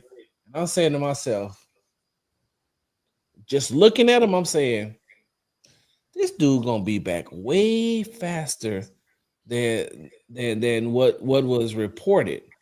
You could potentially see him back, if not week 1, at least week 2, because just the way that he was looking as far as moving and being fluid. I'm saying to myself, and he wants to play. So the thing is, CJ Gardner Johnson is one of those players where it's like, I don't want to. So you know how hard it was to pull Kobe out of a game? That's how it is for him. He got to play. If you're not gonna let him play, then you're gonna have to put him somewhere where he can't be around none of this. Because if he around any of this, hell, he liable to run on the field with no pads on, like during practice, of course. But so CJ Gardner Johnson may be back quicker than expected. That's all you asked me about, right? And Mixon. You did ask me about Joe Mixon. Yeah. So I was initially told a couple of weeks ago, hey man, Joe should probably be back that last week of training camp. That last week of training camp and getting ready to play against, that he probably won't play any of the preseason games, but he will be, back playing with the offense. That's what I was told earlier. And then I started to get some report from sources saying, oh no, there's a 50-50 chance that he may or may not make it back this week. So then I said to myself, okay, I'm gonna have to dig a little deeper. So Saturday, I dug a little deeper, and Texans fans may not want to hear this, but there's a 50-50 chance that you may not see Joe Mixon until week 4. Ooh. Yeah. There's a 50-50 chance that you may not see Joe Mixon. You may not see him till week 4. Now, say it's a 50-50 chance. 50% says you may not see him till week 4. 50% say you may see him by at least week 2. Interesting. It's so the thing is that it seems like he gets to a certain part of the rehab and then he may suffer a setback or something happens, and then it's kind of like almost resetting the table a little bit from what I'm told. Because Joe Mixon could hear this and then he'd be like, Sarge capping. And I'd be like, well, I can only go by what I hear, and that you want to tell me, you want to tell me yourself. Tell me the plan. Yeah, right. So it's just a 50-50 chance that you may see in week 2, may see in week 4. I don't think you'll see Joe Mixon. But then again, I don't know. I listen. I used to think that, I call Adrian Peterson. Adrian Peterson is a real life Black Panther. Like, he's really from Wakanda. He really has vibranium in his system. Like, he really does. I've never seen anybody heal like he does. Like, he heals so quickly. And so maybe Joe Mixon got some of that in his blood. It's just, there's a lot of people, because the information is being given out, disseminated slowly, but there's a lot of people protecting that information on what's going on with Joe Mixon. Yeah. The gatekeeping. Yeah. Damn it. Like literally trying to hide the Illuminati kind of gatekeeping. Right. That's him being unavailable for however long is a big reason why one of my surprise players to make the roster was not Dameon Pierce. If Joe Mixon is not available till, they're thinking week 4, I think Dameon Pierce and Nick Chubb and Woody Marks and potentially even Dare, that's your running back room, and they put Joe on some sort of list until he can come back. Is Dameon taking snaps yet? Is he taking real snaps? Yep, he took some today. Okay. Yeah. He took some last week and he took some today. He just didn't participate in the joint practice. He didn't participate in the game. So is he possibly playing this weekend? Is he the one person we might see that we don't expect? That's a good question. Yeah. And the reason why I say that is because, like, would it be in the last preseason game, you really want to see what you have in Woody Marks. You really want to see what you have in Jawar Jordan. And I mean, Dare may even get a couple of snaps. Nick Chubb probably won't get any because he'll probably be the week 1 starter. I don't know. I don't know, because you also got to think about it like this. And I don't even know how this happened.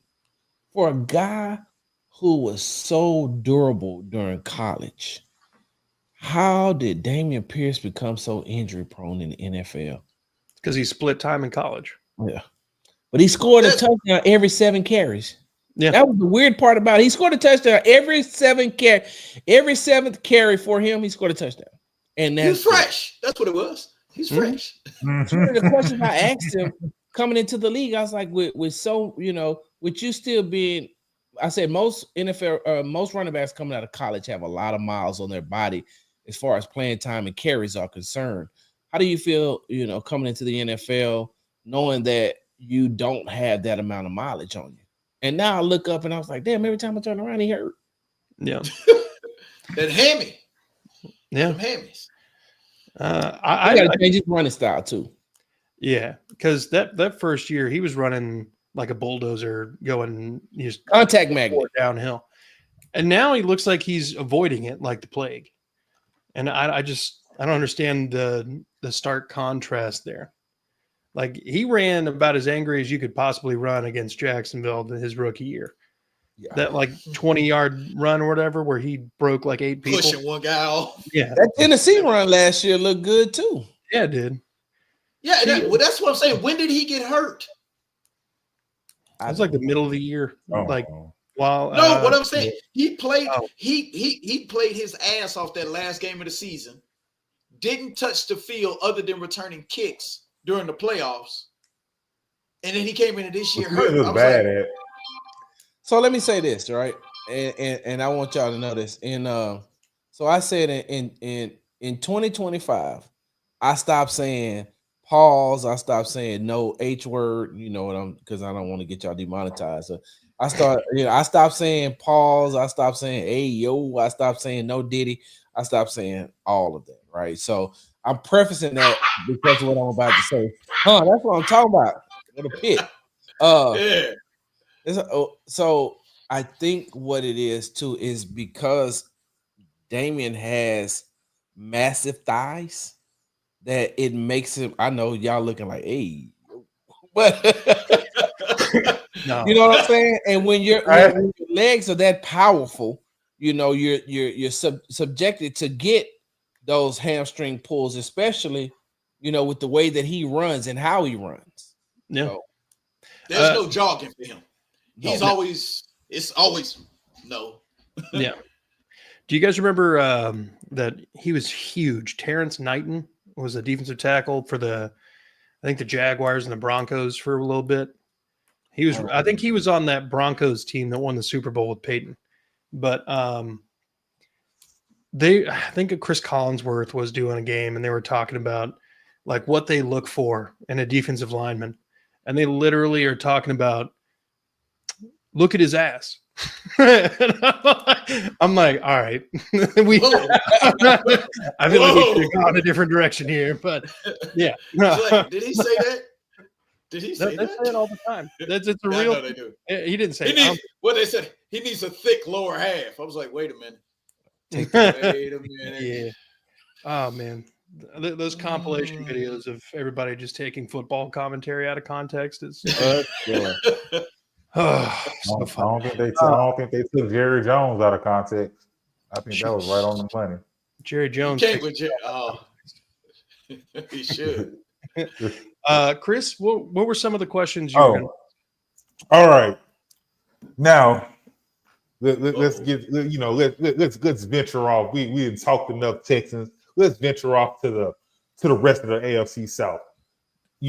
Curtis runs like 25 podcasts. He got like 25. If he ain't on them, he run them. It's fine. Curtis got like 25 podcasts and involves the entire AFC South. Love you guys until game day.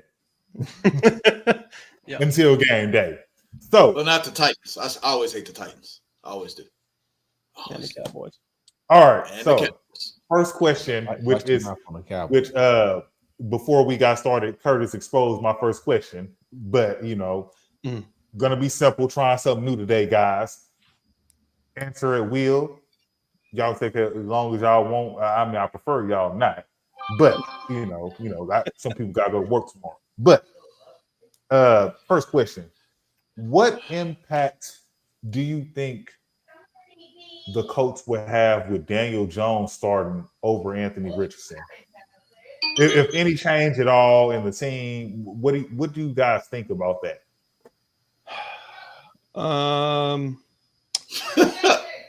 They're basically the same person except for one's chocolate, one's vanilla. I love it. I love it. I mean, Anthony Richardson is an injury-prone guy. He wasn't good at Florida. I really feel like your ceiling is probably higher with him because you don't know what you can fix entirely. But Daniel Jones seems a lot more set in stone. You know what you're gonna get. I don't imagine much impact at all. I have the Colts being like last place in the division anyway. Daniel Jones is more accurate. And that's saying much. He's more accurate than Anthony. The bar is that's sad. That's you know, I was hearing that they were having such a problem picking a quarterback because they were trying to pick the one that wasn't worse than the other, and that's crazy to me. Damn. Sarge? Oh, well, so real quickly, because I'm looking at the Colts roster right now, and I'm saying to myself, now if I'm Josh Downs, right, who do I want throwing the ball to me? Anthony Richardson or Daniel Jones? Okay, so if I am Adonai Mitchell, who do I want throwing the ball to me? Do I want Daniel Jones throwing me the ball or Anthony Richardson? Michael Pittman Jr. Who do I want throwing the ball to me?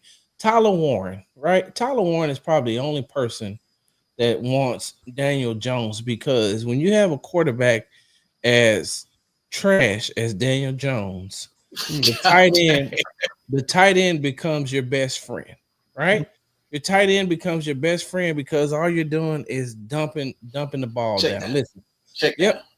I understand. Don't get me wrong. I understand what everybody's saying about Anthony Richardson. I was wrong on him coming out of the draft because I was at the combine watching him and CJ go back and forth. They 1-2, and CJ was killing them when it came to throwing those short intermediate routes, throwing the ball before the wide receiver came out of the break. But then I'm saying to myself, I seen Anthony Richardson throw like 70, 75 yards without really even taking a step. Like it was a casual, there you go. That's like 70, 75 yards. And I'm saying he has a powerful arm. He just can't throw short intermediate routes. And if somebody teaches him how to throw short intermediate routes, then probably it'll be different, especially with his physical makeup and the other intangibles that he brings to the field. But like you said, he can't stay healthy. And in the NFL, the best ability is availability. So listen. Well, hey, whatever happened to Ellinger? He don't play for them no more. Because I would take Ellinger before I take Daniel Jones. No, he's gone. I would go get him. I would go get Ellinger before. Listen, I would. What about Payne? Does Phil Simms still have any eligibility left? Because I would get him. Listen, Daniel Jones couldn't start for me in a co-ed flag football game.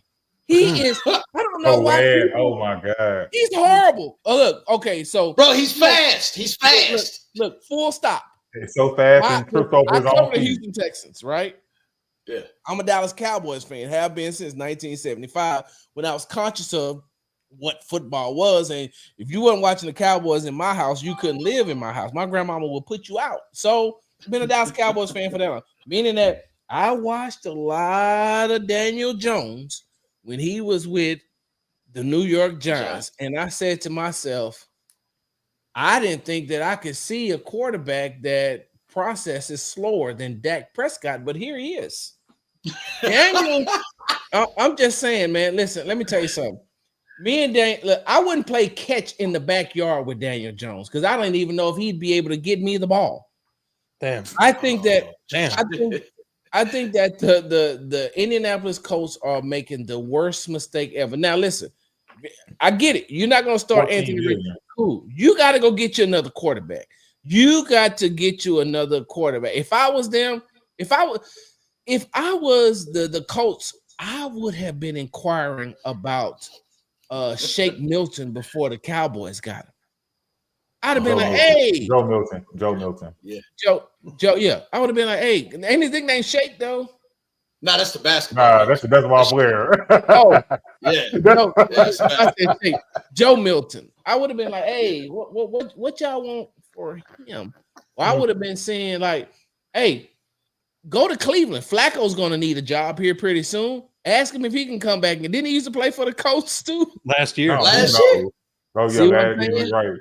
I'm not. That's all. I'm not taking They that. let Minshew go. Kirk Cousins is still looking for a Oh job. God, yeah, like you could get Kirk Cousins. He getting paid anyway. Exactly. And yeah, she bring a mid off. he gonna need look. He gonna need somewhere where to land since they won't let him Dougie down in Atlanta no more. That's true. Oh God. All right, Chris. Okay, so next question. We're gonna slide over to the glitter kitties. All right, so do you guys think that the Jags, and I want to phrase this question right, do you guys think the Jags mess with their future by moving up and drafting Travis Hunter? Like, did they leverage the farm on Travis Hunter being like the guy? Yeah. I know why they did it, but they still gonna suck. That's my answer. They still gonna suck. And like that's my thing, because they don't even have a first for next year. That's really my reasoning for asking that question, because they don't have a first for next year, and you're betting on this guy being able to play both sides. Yeah. I can't shake my head far enough for that one. I think it depends on how much of both sides he actually ends up playing, like what the actual split will be. He's 100%, getting 100% of reps on both sides of the ball. If he does, his career will be like 3.5 years, and then he'll be, in a wheelchair. You think it'll last that long? I'm being dead serious too. Like, not trying to make a joke about it, but like I got he can do it at Colorado. Cool. I know a lot of people can't do it, but to try to do that for, man, I don't know. He's hurt now. I say, Sarge, have you seen him in person before? Travis Hunter? Yeah. No, I seen Shador. I don't think I seen Travis Hunter at the combine. I think I seen Shador. I've seen Travis in person before. He's undersized for a receiver and a cornerback. Both positions, he's small. How tall is he? He's tall, but he's not. He's light in the ass. He's frail. $178. And I'm saying to myself, I'm like, bro, you didn't work him that wide receiver from Stanford? Was it the Stanford game he got worked? Ayamaner or whatever. Yeah, Eric Ayamaner. Yeah, he's with the Titans. And I was like, bro, you think you finna come in here and hold? I just don't see. I think that he's a very good athlete. And Curtis, you can go. I just want to say I don't know if I'll save mine. Okay. I mean, I was just saying that, it seems like they're going to try to burn the candle at both ends with him. And the NFL, like, the human body doesn't handle NFL football very well. And I think there's a good chance that it kind of blows up in their face if they don't get all pro level production at one position or the other out of Travis Hunter. Oh my God, I got 30 pounds on Travis Hunter. And I'm just gonna looking sell at tickets they're gonna sell tickets and jerseys. That's the thing about it. That is it. I know he will not be on the Browns. He won't even be in the NFL. He won't be in the NFL 2 years. I think he'll be in the NFL. He won't be on the Browns though. I think he'd be a wide receiver. You know what Anthony Richardson would be great at? The Raiders. Yeah, if Al Davis was still around, he would have drafted the hell out of that man. Tom Brady can rebuild him. Yeah, well, fair enough. So let me say this about. You don't think so? Nope. He can't throw the easy passes. Tom Brady we were just talking about this the other day, guys. We were talking about Tom Brady, the Wes Welker, and all. Edelman, Amendola, all them. Yeah, I just. So who's ever taught Anthony Richardson how to do that? How many offensive coordinators did he have? In the limited playing time that he played, how many offensive coordinators didn't he have like 3 in college? I don't know. No, he didn't play enough. But he's right. He was in college for 3 years. He only played one. What he played 10 games. He only played like 10 games. He only 15, right? He only played one. 13. 13. But but that's the thing about it. He did have 3 offensive coordinators. And Shane Steichen. What about high school? He played like 10 games in high school. His high school, same thing. We're not going to talk about high school. Shane Steichen was used to getting quarterbacks that already knew how to play quarterback. That's not Anthony Richardson. You say whatever you want about that guy in Philly, Jalen Hurts. Jalen Hurts knows how to play quarterback. See, number one, man, first of all, shout out to Jalen Hurts, H-Town native. Love him. I've been rooting for Jalen Hurts, especially whenever he left Alabama. Because I don't care. Someone come get me. Oh yeah. Okay, that's what I'm saying. Yeah, wasn't that against us? Yep. Yeah. Somebody come get me. I'm tired. Hey man, hold on, but to be I'm fair, gonna have somebody come get me too if I got Will and Daniil running at me. But to be fair though, he was coming back off of injury. That was like his first game he had played in how long? So he was just winded. Like it's a difference right? But we never seen that before. I'd never seen that in my life. You never seen a player run off the field with taking their jersey off, but until you seen Antonio Brown. I mean, it's always a first for everything, right? Yeah. So that boy stripped down. Hey, look, Antonio Brown won him a ring first, though. Right. So Antonio Brown walked into the locker room in his jock strap, man. But there's somebody, I feel like that there is somebody that can help him. Where is who was the offensive coordinator that used to be for the 49ers? Then he went and was with the Ravens. He was offensive coordinator for Colin Kaepernick, and he was offensive coordinator for Lamar Jackson for a while. Was that Morning League or something like that? No. It was Greg something, wasn't it? Oh, Roman? Not Olsen. Greg Roman. Yep. Greg Roman. Greg Roman might be able to fix that. He might. You see what I'm saying? Because he's played with those type of quarterbacks before who was freak athletes, powerful arm. And look, don't get me wrong. Like, I'm a Lamar Jackson fan. Like, Lamar Jackson is one of my favorite players. But Lamar Jackson, he could throw, but one of the things he had to work on was his accuracy too. Big arm, had to work on his accuracy. Colin Kaepernick, big arm, had to work on his accuracy. Had to get better as far as being more accurate. Well, with that being said, did y'all see Trey Lance for San Diego? I didn't. Trey Lance looks like a quarterback. He looked good for San Diego for some reason. All of a sudden, it's like. Wow. Do you know who their offensive coordinator is? Who? Greg Roman. Is it? Yeah. Wait, hold on. Is it really? Full circle. Yep. Yes, full circle. There you go. Look at Sarge. Using that old mind. But real quickly because I know we got to move along. Travis Hunter, right? Because I got a pack too. Travis Hunter. So this is what I wrote down, right, with the Jags. You asked if the Jags mortgage their future away by getting Travis Hunter, right? I don't think that the owner is Shad Khan. Right? That's the owner, right? Yeah. Yep. He could care less about draft picks. He could care less about what Travis Hunter does on the field. All he cares about is money. He don't give a damn about owning that team is just like that's his owning the Jags is like his yacht money for gas money, or he's like that's his bag money that he'd be like, hey, how much it costs? Oh, what you saying? What 700,000? Oh, don't worry about it. Hey, bring me that bag over there. No, that one got 3.5 million in it. Bring me that one over here.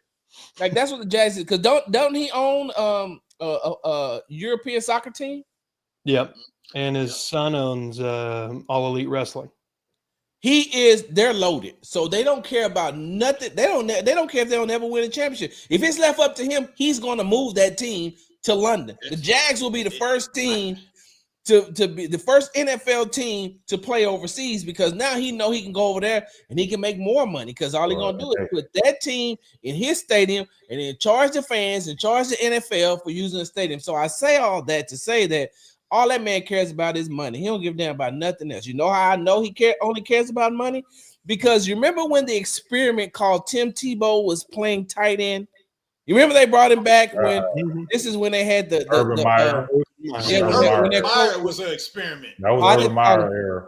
I call him finger banger. But look, Oh, when Tim Tebow was supposed to be the experiment tight end for the Jags, you know that they sold Tim Tebow jerseys in the team store.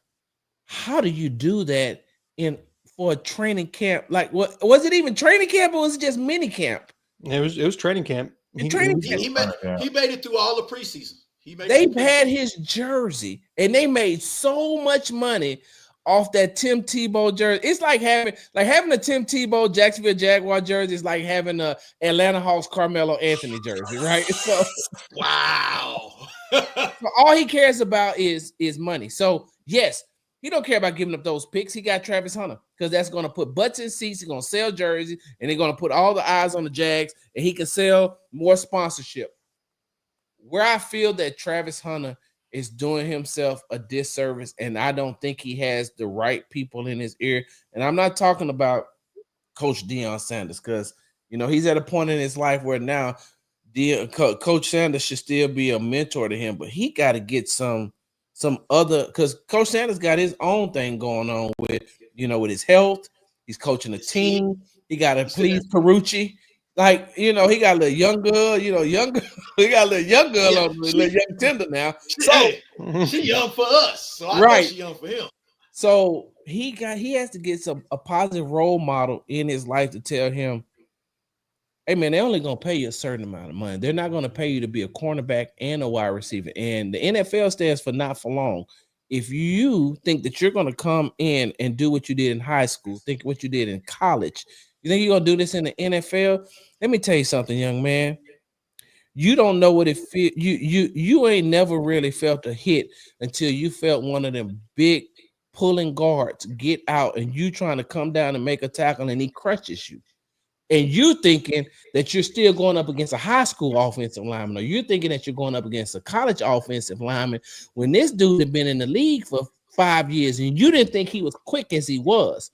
Or you're running, trying to keep up with a wide receiver, and you get crushed from the other side from one of the tight ends that wasn't, these tight ends. We had these tight ends in the Big 12. Ain't that where they're in the Big 12, right?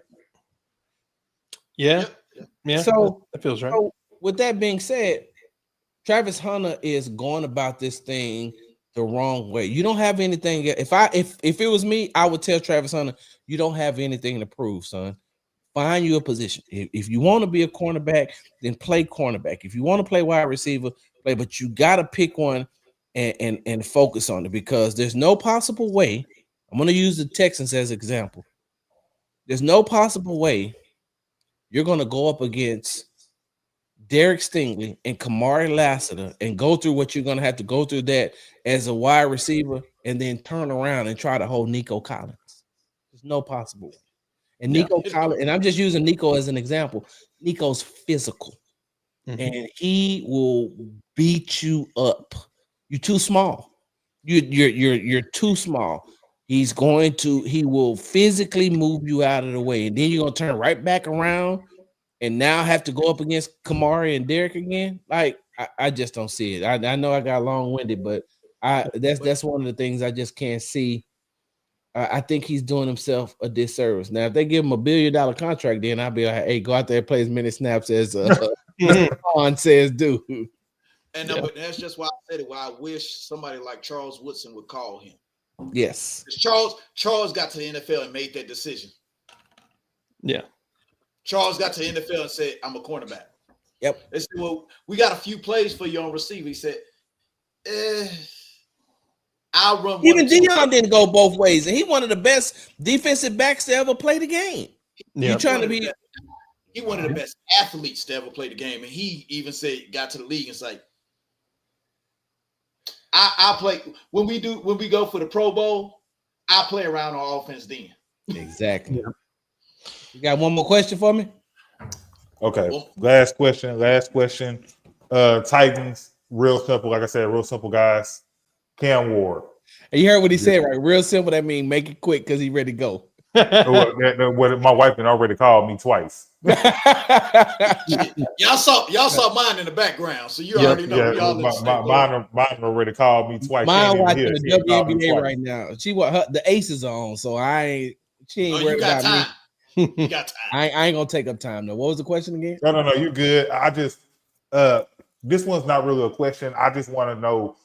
I guess it's still a question.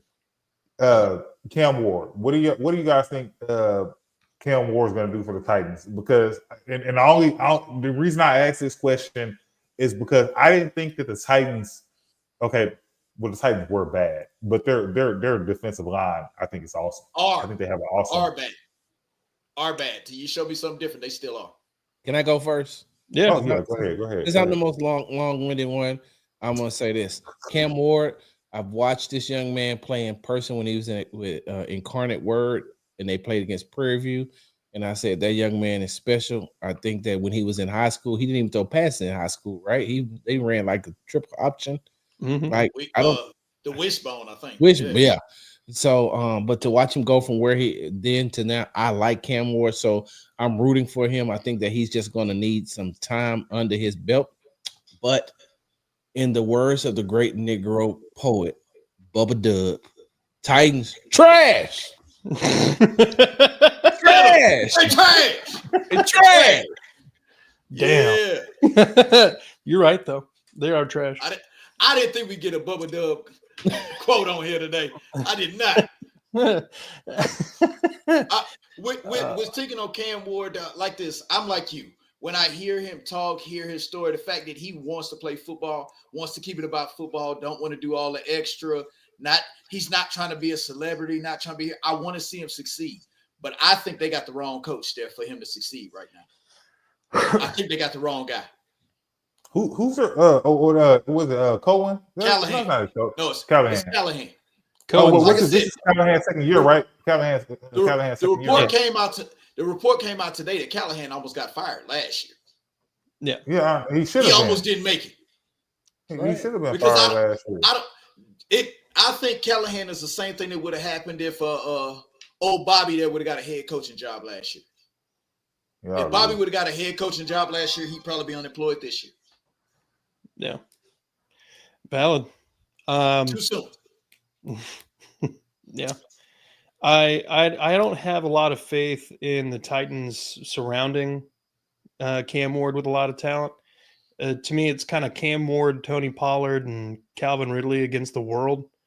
Don't sleep on tight end Gunnar Helm. They picked him up in like the 5th round or whatever. I think he's going to be getting a lot of targets. I'm telling you right now, Gunnar Helm is going to be a problem.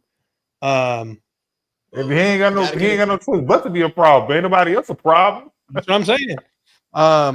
So yeah, I think Cam Ward eventually, when they get some more weapons around and he's got a couple years under the belt, I think he's going to be a problem eventually. I just don't think that problem starts this year.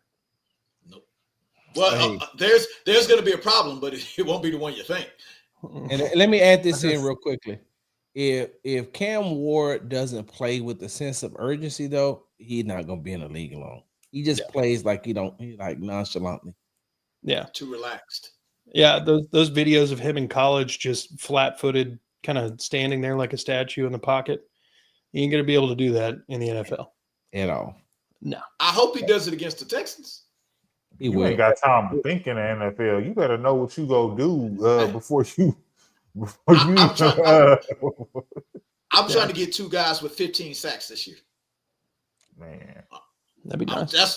That's why I want him to stand back there flat-footed. Hey, didn't they lead the leading duo last year? No. Oh, they end up not being the leading.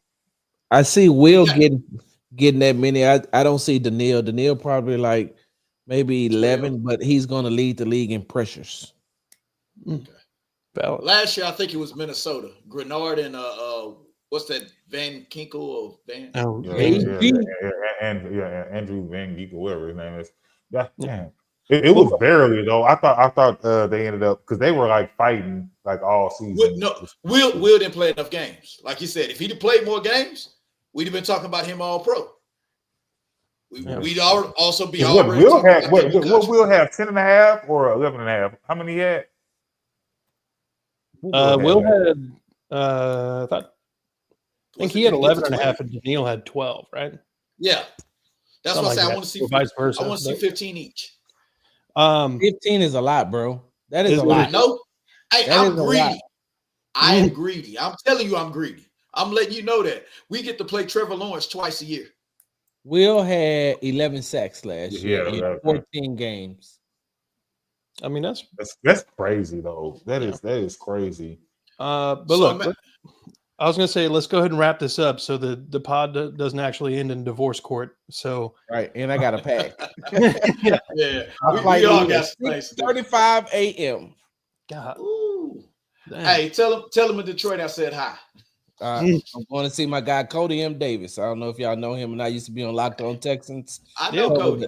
The Texans and the Rockets. Now he's covering the Detroit Pistons, but he also covers the Lions from time to time. Hey, before we get off here, so hey, Mike, I send you my Cash App so I can go to the Nike outlet and buy me some shoes. Hey, let's see. What do y'all know? I came across this man. Don't tell me. Oh, shit, my wife probably gonna find out. I spent $1,000 on shoes in a damn day. Hey, he saw all them damn. He saw in the there bags. you can. In there you can. Yeah, and I'm glad, and that's what I say before we get off here, man. I just want to say before we close out. First of all, thank you all for having me, man. I really appreciate it. I always say that time is the most valuable possession that an individual has because it's the one thing that you can never ever get back. And so for you all to spend your time with me, for this 2 hours and 6 minutes that we've been together, that was only supposed to be 45 minutes. Mike, now I'm definitely sending you my Cash App. But thank you. I just want to say, man, thank you all for the opportunity to be able to come on here, talk football with y'all, man. I had a really, really good time, man. I really appreciate it. And if God says the same and everything lines up and works out, maybe I can come back sometime during the season. Hey, we'd love to have you. Please do. It was an absolute pleasure to have you on. We were excited about it. Mike was basically like a 15-year-old girl in the chat. Was like, "Oh my god!" No, he was not.